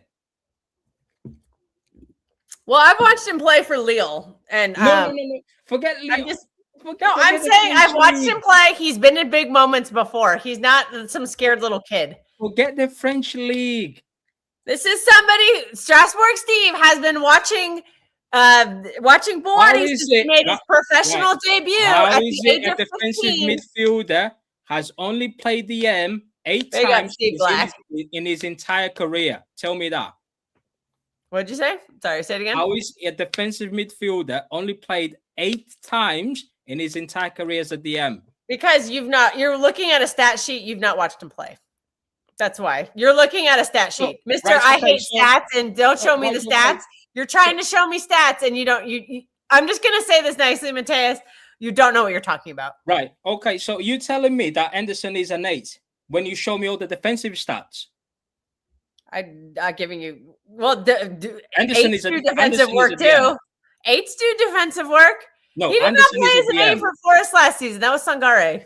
Anderson is a DM. Dominguez. Sorry, was his name Dominguez? I forgot his name. Because if you put Anderson in the final third, the guy maybe would do his name was nothing. Dominguez Sangare.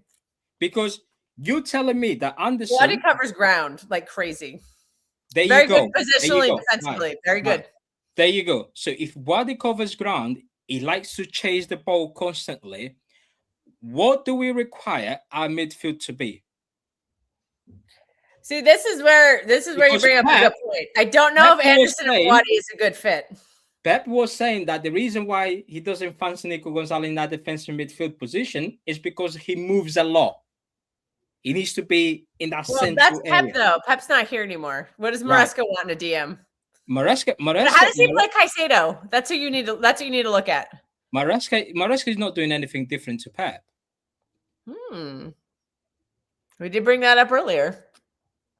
So you think Pep is still running the show? Well, is Pep Guardiola telling Enzo Maresca what to do? Is that what we're? I don't think so. No, that's no. Then why did Maresca play some failed Pep formation on Sunday? What's your assertion on that? Because Maresca looked at the way Pep beat Arsenal back to back, and he decided, right, quoting Olivier Giroud. Boadi is a better GM than Anderson. Yes, he is. We'll find out, don't we? Luke is like with a cigarette. Because I don't want to see this fan base when you see Boadi start struggling in that whole midfielder, because he's going to be struggling, right? Yeah, he will have moments, right? But he's a lot more composed than I think you're giving him credit for. And then, right, I don't want any of this fan base saying, "Oh, we need to give him time and whatnot," because when Nico G was struggling, I didn't see anyone say give him time. Right? Because you don't want to accommodate your most expensive signing and give him the most responsible position, because you want a 19-year-old non-experienced in the Premier League. Let's not forget, because if you bring on two midfielders in Anderson and Enzo, who are Premier League experienced, know the league, they know the grounds, but you don't want to play in that position because you want to accommodate a 19-year-old who's got zero experience in the Premier League and is young. Look, I'm willing to. I've watched Boadi. I'm not saying I've watched him forever. Strasbourg Steve has. He and I talk a lot. Hey, what up, Bree? What up, Bree? But that's somebody I'm willing to give. I want to see him play, and if he fucks up, I'm going to keep supporting him. I'll watch him. You know, I think he's a good player, and allegedly the club is forcing the signing, not Maresca. Allegedly, rumor and innuendo. Could be fake news. Pep Guardiola also told us that Marmoush was the club signing. I heard that was a Tiki signing. Yeah, I think that was a misprofile completely. Again, we've had a lot of these misprofiles lately. But that is concerning me. Then again, when you say it's a club sign, that means it's the sporting director. Who was the sporting director? Well, remember, Marmoush was allegedly Tiki's last signing. Allegedly. Who signed Nico G? I think there's just been a lot. I think this transition of sporting directors, you can see that it's caused a lot of confusion. Right. Who signed Nico G? It depends on who you talk to. No, I'm talking Apparently all the failed signings are Viana signings and not Tiki, allegedly. So Turkey was allegedly Tiki and not Viana. I know Viana signed Husinov and Victor Hayes because there is zero chance in hell that Tiki was signing them. Again, it's who you talk to, and the info out there. It's all rumor and innuendo. It's all dark web stuff. It's not okay. Maybe not dark web. Because people are now telling me that Reinders. Don't know how reliable the info is. Reinders was not a Pep signing; it was the club signing. I've heard so many things. I'm confused at everything I'm hearing. I'm hearing the board is signing this, and the board is signing that, and the board is the Viana's not listening to the scouts now. I've heard everything. I don't know what to believe. So therefore, I just don't believe any of it. Where do we see us going from here? I mean, I think we have to. I don't even know if we've hit rock bottom yet. But look, where do we go from here? Where do we go from here? Well, you sign some midfielders. You sign a right back. You sign a new keeper. You have to sign a new keeper because Donnarumma doesn't. Because look at our games. We've got Bournemouth at home. It's not going to be easy. If Kova starts that game, we are dropping points. I'll be very surprised if you get this. I don't see us winning that game. Then we have Crystal Palace away. Then we got Coventry at home. Then we're going to Old Trafford. Yeah, that's gonna be a rough start. Honestly, right, guys. I was actually excited for the season. We now decide to buy signings, and we now start panicking, trying to sign in players who are not gonna be up to speed. You had the whole summer, guys. You had the whole summer. That was the World Cup. You had the whole summer. Oh, you mean World Cup. And how many here we goes did we have during the World Cup? Or how about this? Why don't you just keep Reinders and keep the players, mate? Tough shit. Give them another year. Next year, sell them on. What is the whole point? Because again, Nico J. Reinders, just keep him. Just play him. Honestly. If you can't find the targets that you want, you keep the players that you have. Savino, yeah, that's why I don't know why they got. Because bro, if Sadio goes, you know what? You know how badly Julian Alvarez wants to leave Atleti, and they said, "Nope, you're not leaving." We should have said that to Rodri. I'm sorry, you should have. I am not forcing Monga, you guys, to be forced to play. That's not fair on them at all. I don't care. This is not fair on them at all. I think he'll go on loan. Now, if anybody, I think Makeda will be the one to get the chance. All right, Daniele, give me a shot. Just give me a minute. Bro, the way it's going, like, I'm playing DM on Sunday because when I was to play DM, I'm fucking doing instead of Kovacic. You'll do a better job than Kovacic, I'll tell you that. Because I'm sorry. That guy is washed up in 2026. Guy in the middle. You're cooking me. This guy's shit. The thing is, Viana. I looked at Viana. I look at Viana transfers when he was at Sporting. He's a very good at identifying young players with a lot of talent, prospect players like the 16, the 17s.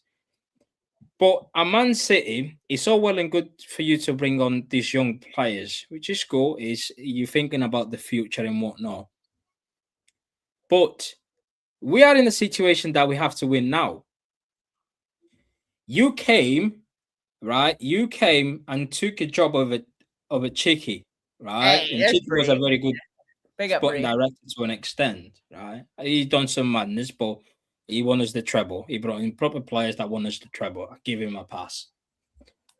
What now? Viana is trying to identify the likes of. I get it. He wants to bring on board the 90-year-old, very promising player and whatnot. He's a very good player. From the clips I've seen. Anderson. We're enjoying the yard sale. Oh, yeah, everybody's coming in now and talking. Everyone's coming in for laughs, aren't they? But now, the big question for Viana, the big task is, you have to improve this first team. Not young, 17 players who can't even buy Red Bull in the shop. No, you have to bring on players that can win you Champions League matches. Because if we go this season and we don't even get past the round of 16 or we go into another playoff, next season transfer window is going to be peak.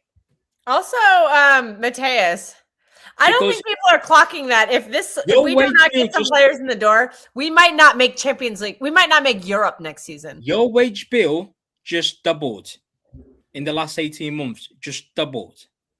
You've lost world-class players, right? And you brought in bang average player, but somehow your wage bill has gone double. How is that possible? But Mateus, there are players that are using this instant to put a gun to the head to the club and get Josko, Doku, Foden, Rico, Mendes, and others. Mendes? George Mendes, meaning for some of his clients that Jorge Mendes, okay. Jorge Mendes that want to be that are being forced out. Enzo's not coming in for less than 200. I'm gonna tell you right now, it'll be close to 300, or it may be 350. You mean with wages and everything? That's with wages, yes. The Nico G. I thought my colleague from Turkey. I did not want to believe it. I did not want to believe it when I told you guys yesterday that Wilfred Ndidi is a consideration to come in as a backup contingent upon Nico G leaving because they're pushing him out. Yeah. Maresca's not. Yeah, they're kicking him out. I don't know why, because it's not like he's been bad. He has not been bad for this football club. I don't know what the deal is. You have to understand what this club is built on, the image, and who is still the highest paid employee. Pep. Still Pep. Why isn't he here doing the work? Why is he just dictating? Because he does not want to do the work anymore. But this is still his baby. He is still the highest paid employee at City. See, you have to listen to the break. You know what? This has just gone full chaos. So. You have to listen to the. It's gonna be real fun. Adam, if you're here, you should come back. Read the breadcrumbs, and then also they tell you. Mateus has been saying this for the better part of 2 years. When he went and he met with Pep, remember, Maresca's a disciple of Pep.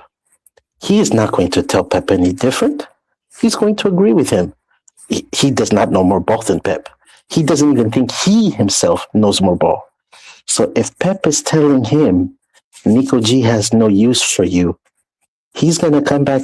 The kid lost the battle before he could even step on the warfield. Then who do you blame for that? Is that the scouting just fail? The scouts did their job. But if you have a gaffer and a philosophy that is unwilling to bend, it doesn't matter what the players do. They will only be used in necessity when their hands are tied and they have no other choice. If you leave him at his vices, we saw it last time, 2 years. Pep will play the technicians over the physical players, even though a game calls for physical play. Which means... because elite technicality will always beat physicality. The problem is the technical players we had were no longer elite. Yes. They were old. So I get the philosophy. It didn't work with the players. But Kels, you can be a brilliant gaffer and have a brilliant philosophy. If the game is changing and you are unwilling to change, you're fighting against the current that is going in a different direction. The game moves past every great manager at some point, at some era. It's just a reality. Yeah, I'm not disputing that. And unfortunately... But the question is, why are we still listening to that then? Because, well, they told you. Why did they give Pep so much leash? He is their golden goose. He gives them the soft power. He makes the club print cash. When the brand people come, it's not just City, it's City and Pep. Everything is joined to the hip. What did they sell us on Maresca? He was here during the treble season when Pep and City won the treble. He was a part of it. Oh, I'm sorry. Why didn't you consider Juan Malilo? He was here before during the success too, at certain points. Why wasn't Juan Malilo talked about the same way? Why isn't the guy that's over there in Braga that was also here during the treble, how come he wasn't considered? And by the way, he's had some success too in his first stint, more than Maresca did in his first stint. It's a politics game. Certain guys are Barcelona type politics, is what you're saying. 100%. There's certain decisions that are being affected by politics. There are certain decisions that are being affected by sport, and it even correlates to Viana, because you can blame Viana, and I'm very upset there. And I'm trying to call and ask, but it's late on my side. He's a puppet in himself too. They all are to some degree, because they all either report to Khaldun, and Khaldun has a very good relationship with Soriano, with Chiki, and with they're still there, even though they're not there. They may not be making the day-to-day decisions, but they're what's the word? Dude, someone told me Tiki's still doing stuff for the club. I'm like, they're still Sorry, Kels, I'll give you an example, okay? You think when we went to Palermo last season in preseason and played that cup, do you think that was just because we like Palermo? No, of course not. Okay, I'll tell you this right now. If he does not take an international job, if that Italian club gets promoted to Serie A, that will be one of the clubs that he will go to in his latter stages of his career. Both. Both. He's not going to coach Girona. No. He'll coach Palermo because he doesn't want to coach in England again. He's not going to coach in France. You can be the person that revolutionizes Italian football. You don't think he has an ego? They have been meeting with certain football federations.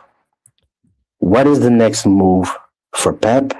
What is the next move for Chiki? And on the Pep sides particularly, the influence is still there. There are players, again, the way that it was explained to me, nothing at this club happens without it coming across his desk.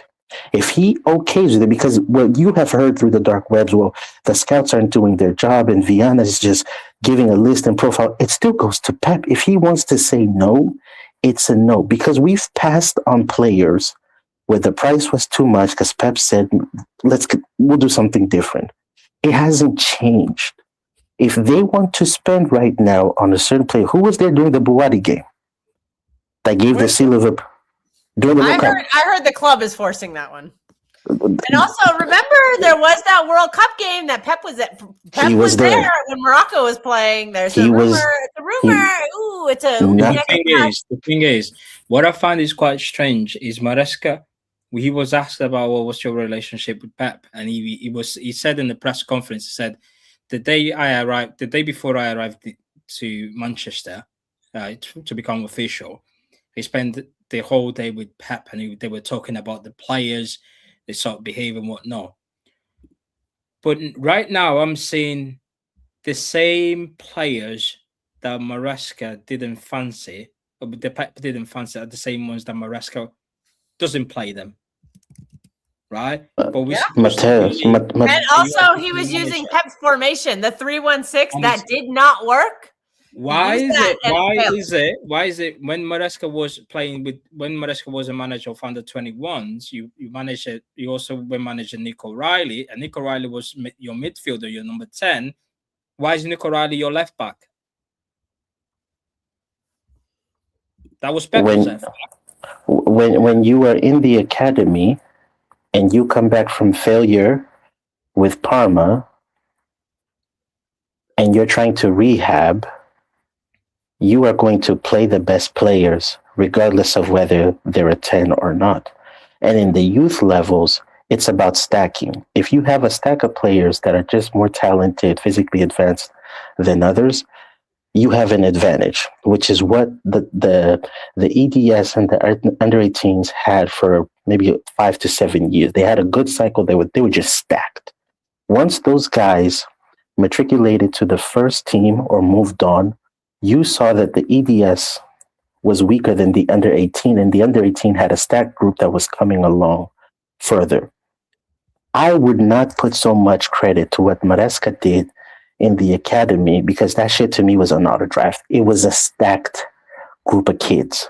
All you had to do is not fuck it up the way that the last guy fucked it up, and they still finished first within their table, but they ultimately lost versus Chelsea. The under 18 coach, same thing. He's better than, I think what's his name, Ben something, and he's done a better job than Maresca in terms of developing the young guys, getting them ready for the first team. How come he wasn't considered for the bench? Because when you poached him out of Hoffenheim, because he was supposed to be going to Anderlecht to be a first-team assistant, you told him and his people, and in Germany, he's one of the better upcoming coaches. He gets to work under Pep, and eventually he'll be on the bench. Now he's the under 21 coach for the EDS. He still didn't get promoted because Maresca came in and brought his own people. Moral of the story is, Maresca is a figure extension of Pep, the continuity of what's supposed to take place at City, which is a possession-based tiki-taka. It's built in his image. Unless you are prepared to change. Go ahead. Can I say something? Wait, let me just read that news. Yeah, Man City are keen to offload Nico Gonzalez. You are muted. To fund moves for Enzo Fernandez and Boadi. So when I told Fernandez did not fix anything. When I told people, and Daniel was there. When I told people in the space that this hasn't got any money, that's why they need to sell in order to buy. I was told no. I was laughed at. We don't have money. Mateus, this is a great comment. It says, we were told players that didn't get a chance last year would get a new shot under Maresca. And now they're all being sold. I need people. So is Ainari going to leave? Footballing reason. There's nothing to do with football.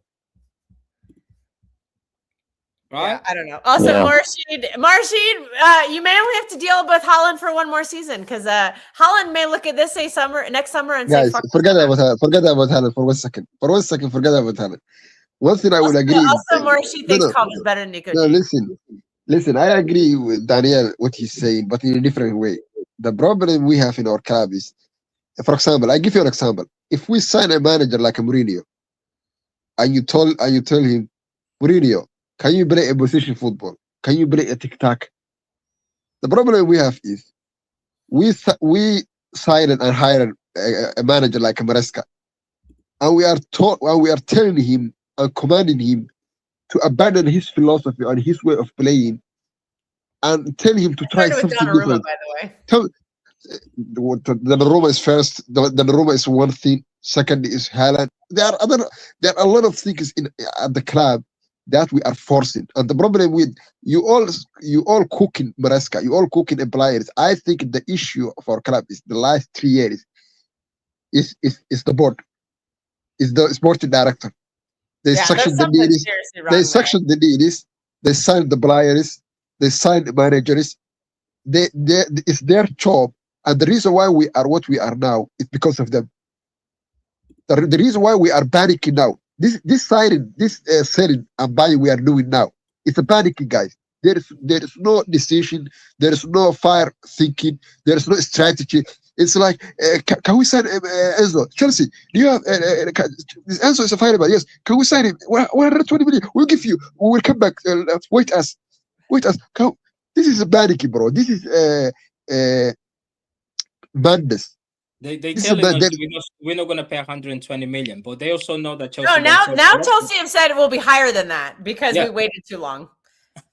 Well, if Chelsea, I've heard that they are willing to go over 100. They are lucky. If Chelsea, this guy is going to flop majorly. This is a terrible. You're talking about Chelsea. The media is talking about 120 million pounds. If Chelsea get 80 million pounds for Enzo, they are lucky. They are lucky. They have to pay the back. So are you telling me that we're going to have a 300 million pounds midfield three, but yet is worse than our midfield three from last season? Yeah. Well, I mean, no Rodri, no party. Like, I know everybody thinks he's washed up, but I don't think people realize what we're losing with Rodri. Listen, I have a situation. I have a solution. Rodri, our midfield with Nico Gonzalez, Bernardo, and Cherki or Foden, right? Is still better than Anderson, Boad, and Enzo Fernandez. There's no any sort of creativity in that midfield three. Exactly. And that means you have the creative player, Turkey, who will have to be on the bench. Yeah, Bree is right. Bree is a Chelsea fan. She says it's going to be over 120 now. Guys, I have a solution. It's not even worth 80 million. We're going to pay 150 for him? Fuck off. Guys, I have a solution. I have a solution. And the solution I have is we have to about Viana. No. I have a solution. But the fan base, listen. I have a solution, and I believe that solution 100%. But the fan base and the board and the club, they are not ready for it. The solution is dismantle this project. Dismantle now, before it's too late. Dismantle now. If we keep going this way, I promise you, the next 5 years we will struggle. Moshe, they can't afford to do it. Bro, they have to dismantle. You know why? I hear you, Moshe, but just listen. The academy, the way that they're building themselves now, it's different from the first team. It's more physical and direct. The CFG, before, they used to tell the other clubs, play the way that City play, regardless of whether your leagues are different. They all suffered. The minute they all start to play different and with the identities of how their leagues are actually demanding, it's the minute the CFG starts having success. They've pivoted. The only entity that has not pivoted and is still married to the same tiki-taka is the first team. It's City. It's built like Pep. Unless you are willing to move away from that, it's not going to change, Morshi. The branding, they won't do it. Daniel, sometimes when fan base says, you are saying it now. I hate when fan base says, this is Beb way. This is not Beb. Listen, this is not Beb way. This is a haram way. I'm telling you right now. In the last 3 years, the football we were playing is not a Beb way, bro, guys. It's a struggle football. It's a haram football. It's unrecognizable, bro. Can someone tell me in the last 50 years how a great manager with a great philosophy, even though it's a tiki-taka, For what it is, how our football becomes give to the winger, go to the bubble and across, go to the bubble and across. How am I lying? Am I lying, guys? No, Why don't we sell Victor Reyes? Because there is no plan for Victor Reyes at this football. That's we need to sell Ruben Diaz. Matthias, can I ask you a question? No, if you're going to sell a center back, it has to be Ruben Diaz because Ruben Diaz is not the future of this football club. He's just not. Not at age 29. I'm sorry. Bro, you saw that, guys. Why we are lying, bro? Be honest. Sometimes you have to be honest with yourself. Be honest, guys. You saw the quotes coming from the documentary from Prime Video. You saw how Pep Guardiola was calling, was screaming to our attackers. You saw that, guys. You keep telling me, Bon Rashid have agenda. Bon Rashid is wrong. What? I knew you were waiting for that. No, you've been vindicated. Rashid, you've been vindicated. No, he was building up. You know, I'm not gonna start with the Harlem. I'm gonna build it up. Now he landed. He's been vindicated. But Mateus, he's been vindicated though, because he's been saying for 2 years, we have a problem with the Viking up top. That guy is a problem. You can't be negative. Why are you saying this? I'm not saying, guys. People sometimes wrong. Even sometimes say things I dislike the guy. No. What I'm saying to you guys is, in world football, 100 years in world football, no club in world football ever succeed by relying on one guy to score goals. Never ever. No, we can't. That's true. You can't cheat football, guys. You can't cheat football. On because the players around him, they're just not good enough. The problem is, you know what's bad? Every time, if I have a line, I will skip the stream. Every time he got injured, and Beb forced him to coach the team. Without him, we're cooking. Am I lying? I've got a question for you. I've got a question for Morrissey. Which player are we going to cook with? Foden? No, I'm not saying. Listen. There's a difference. I might say one thing. There's a difference. There is a difference in benching a guy, and there is a difference when he got injured and the coach is forced to coach the team without him. That's two different things. Sentimentality. I got a question for you, Morrissey. If we are going full PNP, doesn't Holland fit PNP? Bro, he fits the way we are. Listen. The way we are bullying our team now, he fits. Right. Because this way is haram football. This way is. I've got a question to the panel. Was Doku fully fit to start at the Community Shield? No. Why was he playing? They said, there's a tweet out. I think it's City Extra. Apparently he was not fit, and they think it's because of injury from the World Cup. Why are you criticizing your start the season when you've got 3 big games and your first 5? Mateus, you know what this means? Community Shield. We're gonna have to keep Jack Grealish now.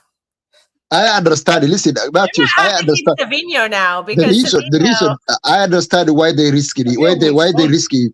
You know what they risky? You know what they risky? Average players in football, though. You know what they risky? I understand why they risky.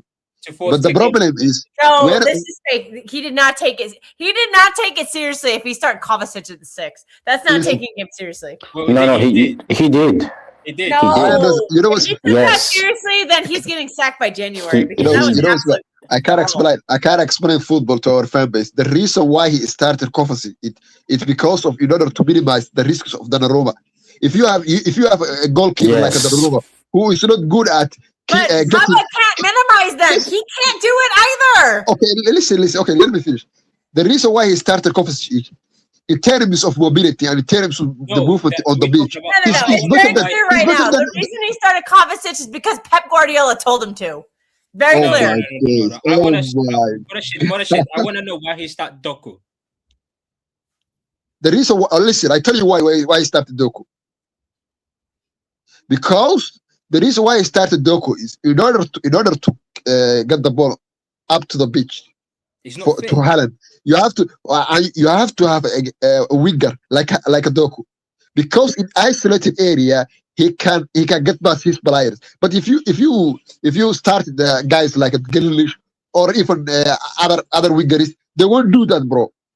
They won't do that, bro. You decide to risk your winger because of the Community Shield. Now he's out for the first 4 games of the season.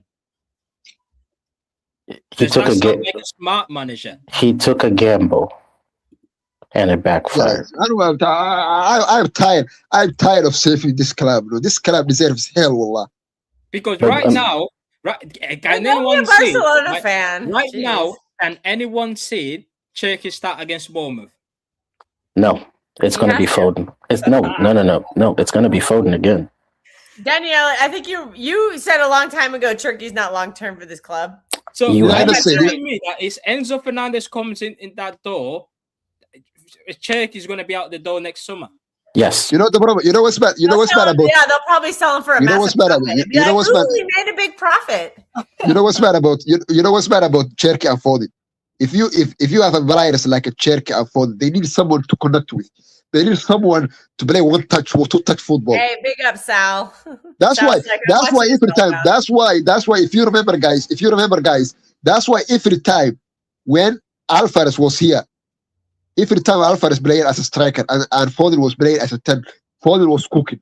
Because every time Foden get the ball or box, he was trying to link up with him, 2 touch, 1 touch. But if you have a striker like Haaland, he wouldn't do that, bro. He will be isolated, bro. He will be living on an island himself. Do you know what I heard from a friend of mine who is an Arsenal fan? He lives in London, and he told me that Arteta is monitoring Kusanov for next season, not this season, next season, in order to replace Gabriel. I understand. Every Brian, Arsenal though. Every Brian who we won't sell to listen, them. you know what's bad. I like my club to have the best players, but I understand if someone says I have enough, because for what I'm seeing now and the way we want to play football and what we are trying to do, I think there's no success there. There's no success. I can't see a success for us. I see the Lunar fans, and the Lunar board saying we can win this way. You cannot win this way, bro. I ask a question, Matthias. Listen this carefully. I asked a question in the group. How come every club who is succeeding now in world football are following the blueprint before Haaland, and we keep going this way? How? Dude, we want to fucking trouble with Haaland. What more do you? I don't get this agenda. I don't get. No. Listen to what he said. Listen. You mean the style of football? Yes. Right. The style of play. There's no team in world football that can have Erling Haaland. Everyone just plays a false 9. There's no striker in the modern game. No. Daniel, explain to them. But Haaland, there were times where Haaland was connecting with the midfield last season. Oh my days! You can count on your hands how many times that happened. And he injured himself. I will give you one thing. Fulham. He was trying to connect to football. He injured himself. He was out 2 weeks.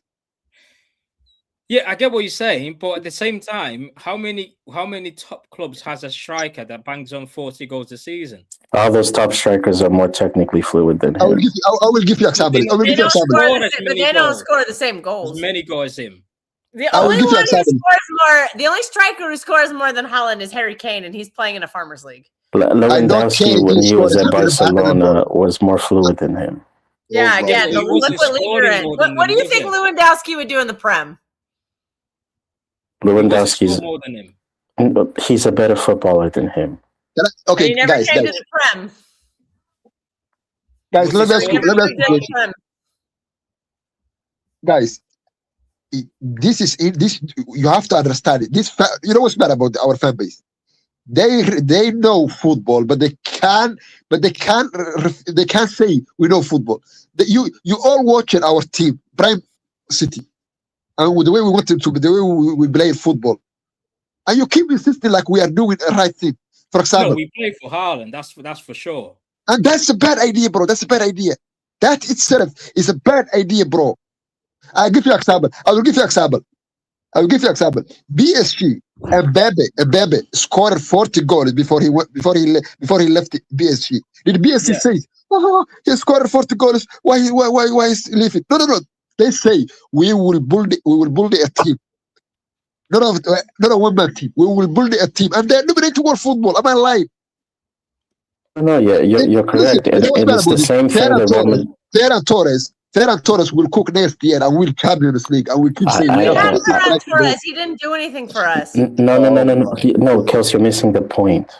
When you have an individual player like Haaland that has certain limitations, you build the system around him, but the system at certain parts, it will suffer because you're trying to, it's being optimized through one primary funnel.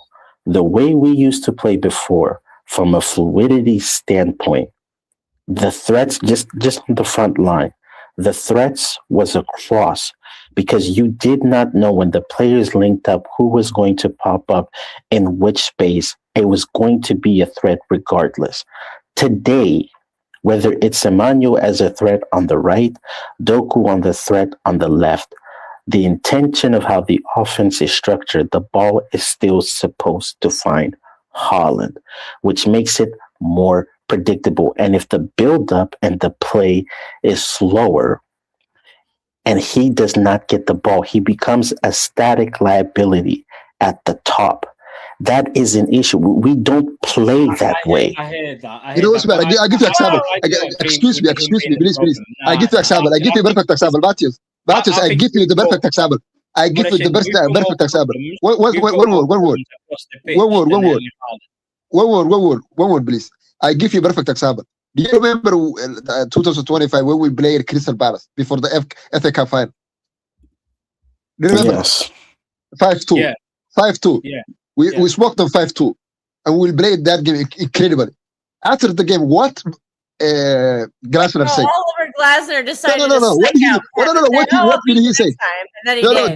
They asked him, will you beat them? How is going to be FA Cup final? He said, I will beat them because I know how they play. They play.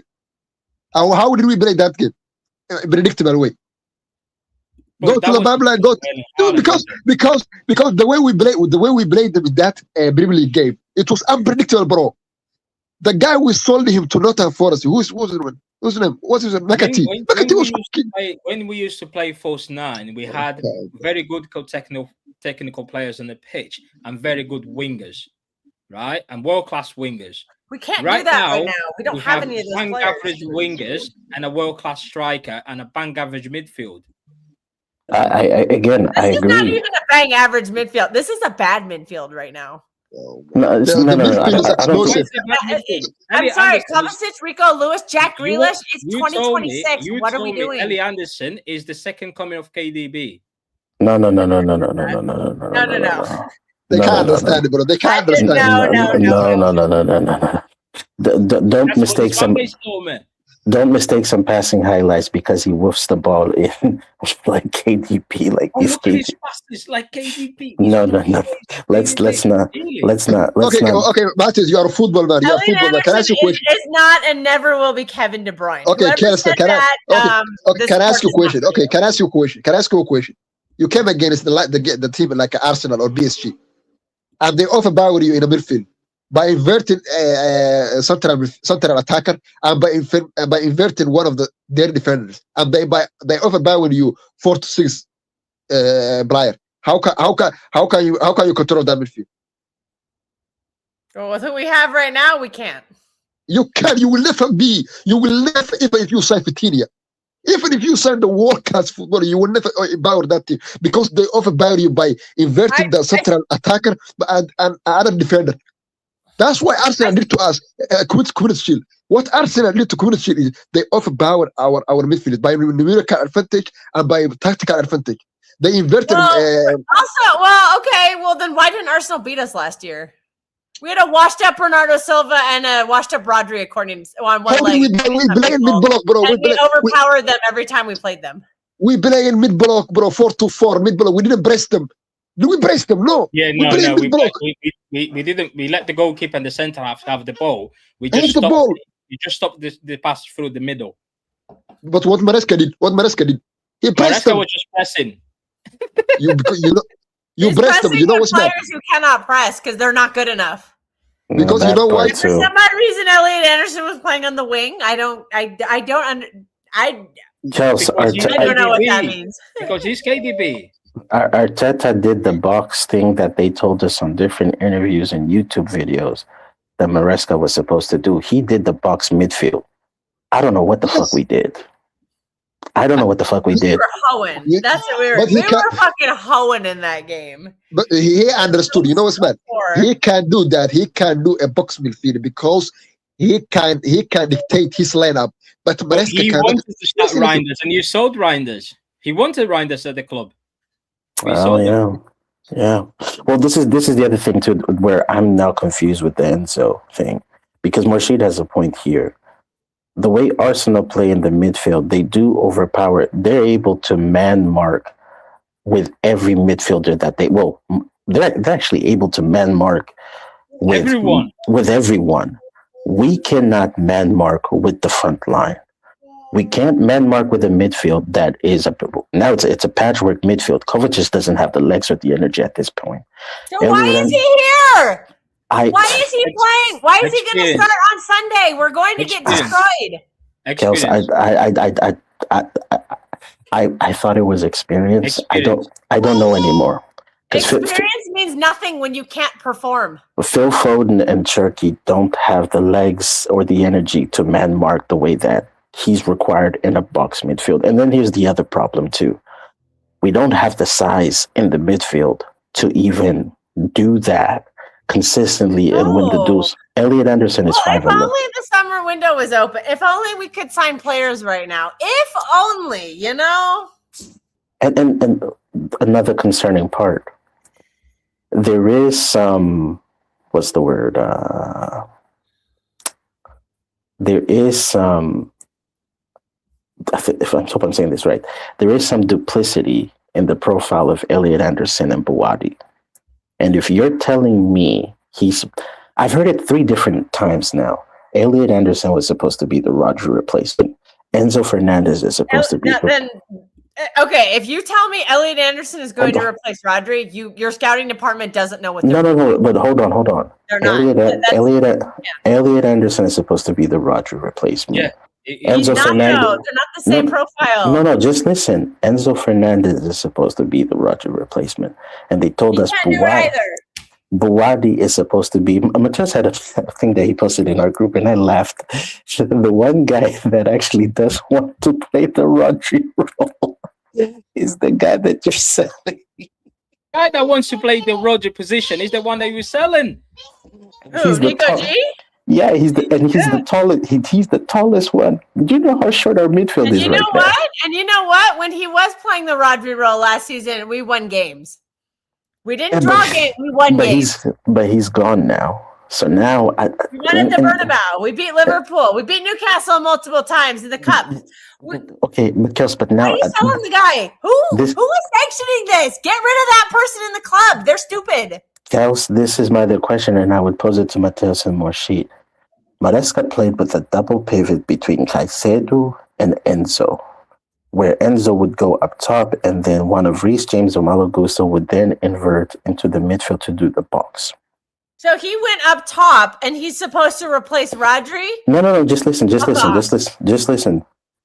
I did not see him in preseason play with a consistent double pivot. Rico Lewis was tried in that Malo Gusto role.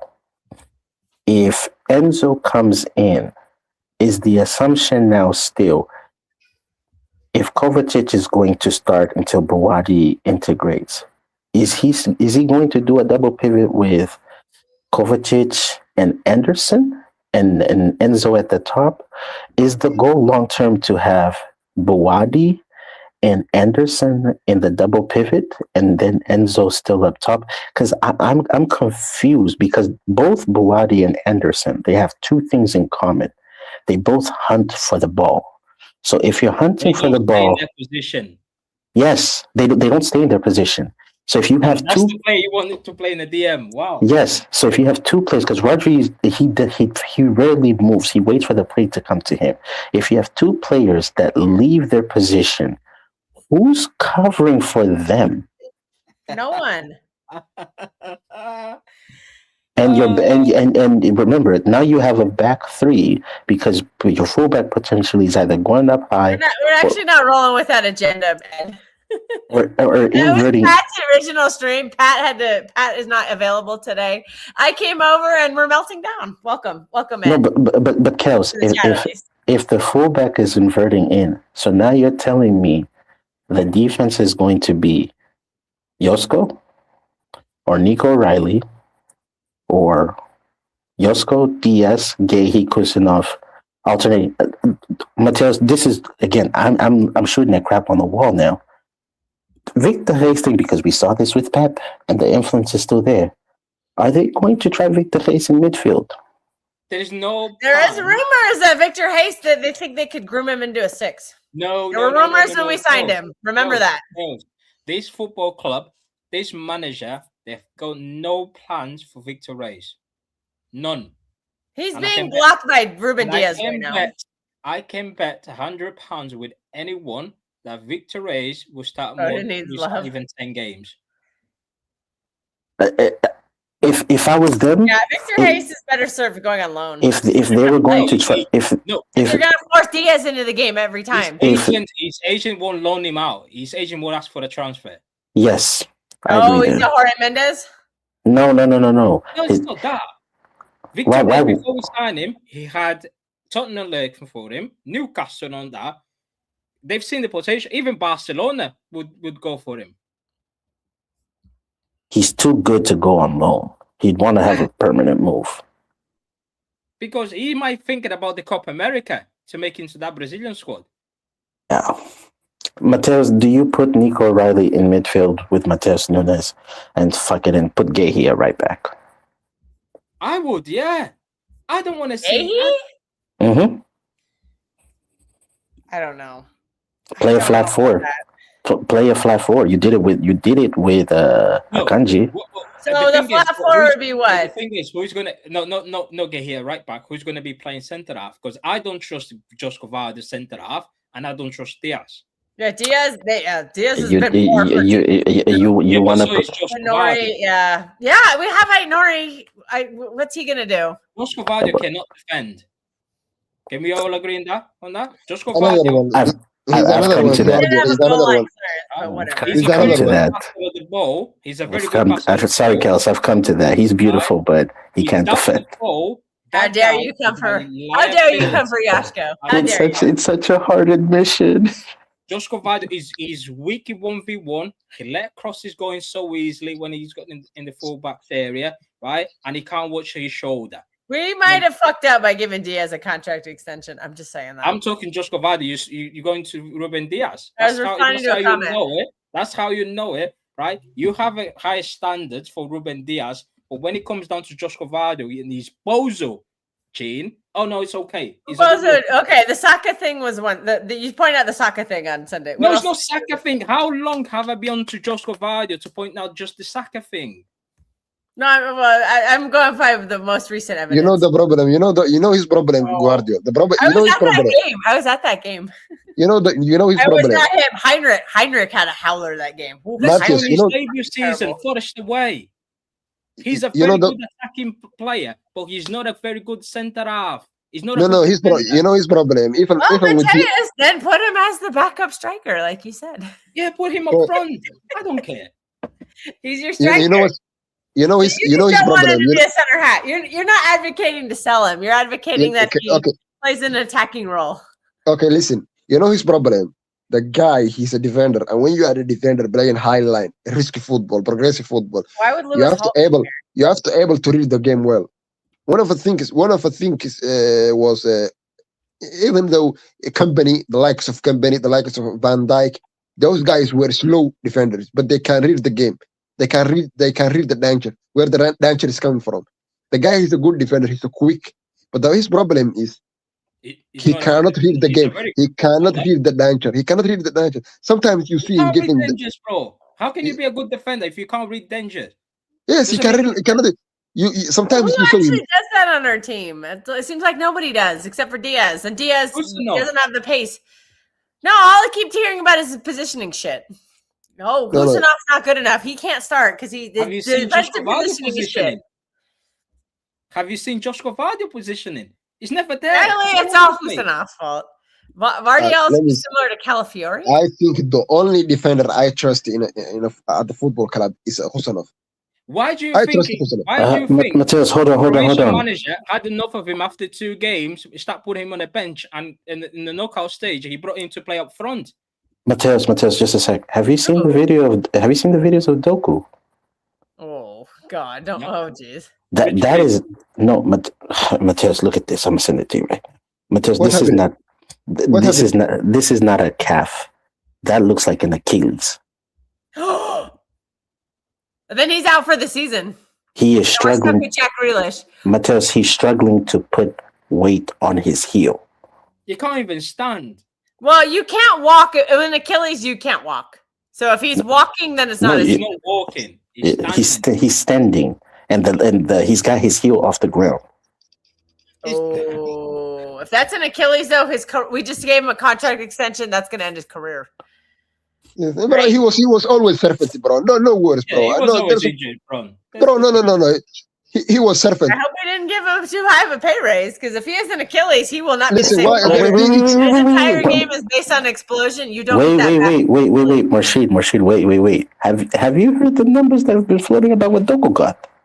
Oh no. Matthias, how much? Let's play the prices right. Matthias, take a guess. How much? Take a guess. 280. Lower. 250. Okay, lower or higher? It's between 250 and apparently 200. Well, it's going to be 200 plus bonus. 220 or 230. It's between 250 and 200. 220. Yeah. Well, didn't Doku play in the season? I don't remember. 200. Then again, that brings back to my point. The club has not got any money to buy players. That's why they're selling. When you start giving left, right, and center contracting, big pay rises, double the money, or even triple the money, right? That takes off your transfer budget. The higher your wage bill is, the lower is your transfer budget. Your wage bill just gone up two times in the last 18 months. Your transfer budget will go down. That's why the club has to sell players, and the easiest players to sell are those who still got any sell value. Rico Lewis has not got any sell value. That's why he's here. Kovacic has not got any sell value. That's why he's here. Foden, no one wants to buy him. That's why you just kind of whoa. We've heard if we put Foden on the market, we'd have a ton of buyers. We've heard Listen, guys, don't worry about Doku. That's a lie. We've heard that 150 million for Foden.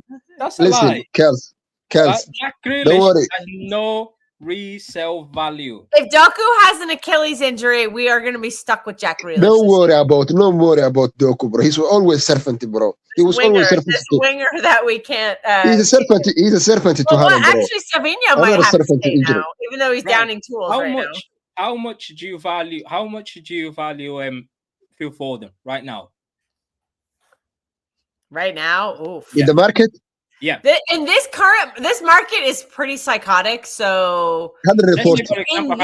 In this market, he's 100 million. 140 million. In this market. No. Honestly, with the last 2 seasons he's had, I'd only say about 60 million. That's fine. How many 60 to 80. Which team across Europe do you see paying 100 million for Phil Foden right now? Guys, listen. Let me tell you the reality. If any local fan is here, listen. You're going to trigger Martin to jump. Listen, if any local fan is here who is a Foden fan, let me brief it to you guys. Yeah, he's finishing. There you go. El Nasir. That's El Nasir. I think Foden will be Jeddah or Al Hilal the next 2 years. Foden would probably do. Oh God! You know the saving grace. Spend 100 million on him. You know the saving grace. Musiala. They don't need it. That's a redundant profile. Do you see Barcelona spend 100 million on him to put Pedro? They have Fermin Lopez and Dani Olmo. They've got Pedro. You know the saving grace. For Foden. The only saving grace for Foden But is to be fair, dude, if he can wait until Haaland leaves. If he waits until Haaland leaves, he can survive.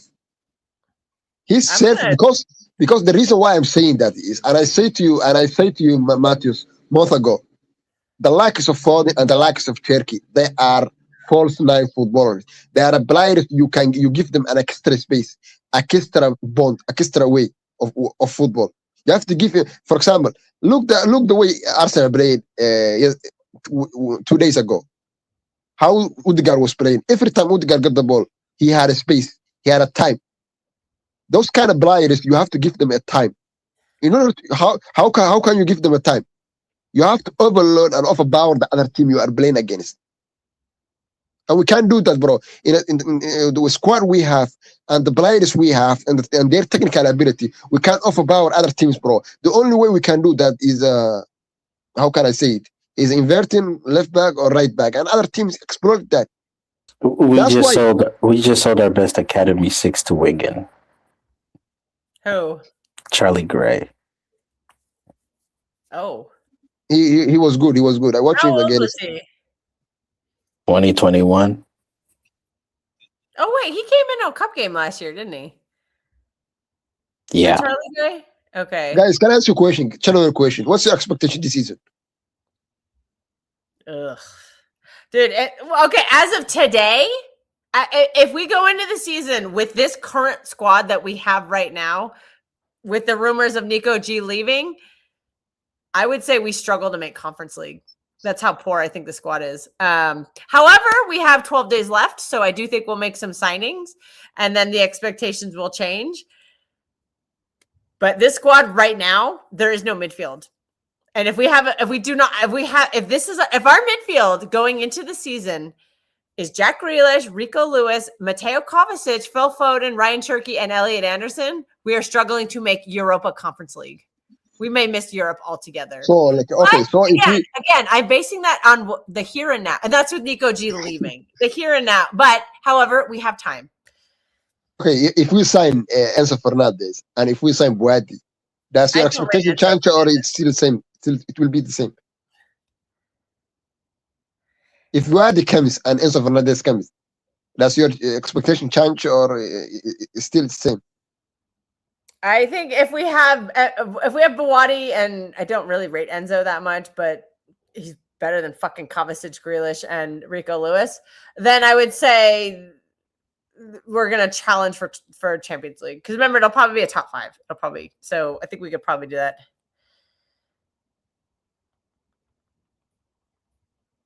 So yeah, I'm basing this on right now, based on the current squad, who is here right now, and who is linked away. So I don't like the fact that Nico G is probably going to leave. I don't know why. I don't know why he's the one to leave. But yeah, I don't trust it right now. I think that is absolutely disgusting squad play. Like, we sold Rodri and you kept Kovacic. Why? If Kovacic is starting games for us again, I think we will struggle to make Europa Conference League. That's how. There is no top club in the world right now who's starting Mateo Kovacic. But the reason, okay, even though I understand, I can understand why everyone is saying Kovacic that. Even though I don't agree with the way we are cooking him and the way we are over exploring him. But the reason why he's starting is because of the years of failures we done in the last 3 years. Well, exactly. So where is the squad planning? This is beyond a sporting director. What is the board doing? This Beb guy. What are the scouts doing? What is Khaldun Al-Mubarak doing? How are you allowing this to happen? How is this imploding? I just don't get it. It's just imploding. Like, it's going to just implode post. To be fair to him, he's got the Hormuz issue. His hands are full. Well, then I get that. But then you have to have the people below you need to do better, and they're not. Do you think if Viana would surprise below him are not doing it? Daniel, do you think I'm hearing all kinds of mixed things about Viana. I'm hearing Soriano has to step in to finish deals because Viana can't. Or did I say so? Yeah, Soriano has to finish deals. Your CEO, I don't know if that's true. It could be. Your CEO stepping in is not unbecoming. It happens a lot, actually. It's normal. Just like coaches stepping in, that's sometimes it facilitates. And what do they say? Marinaka says business shipping oil and other goods. Abu Dhabi has goods and ports. You can sweeten a deal through the back channels sometimes just to facilitate somebody that's being a hard head. So it happens. And Nasser Khalifi did the same thing with PSG with other moves stepping in. It's normal. You know what's man, guys? You know the biggest thing. We've been reactive. We're being reactive. You know one thing. You know one thing I can't. Yeah, not proactive.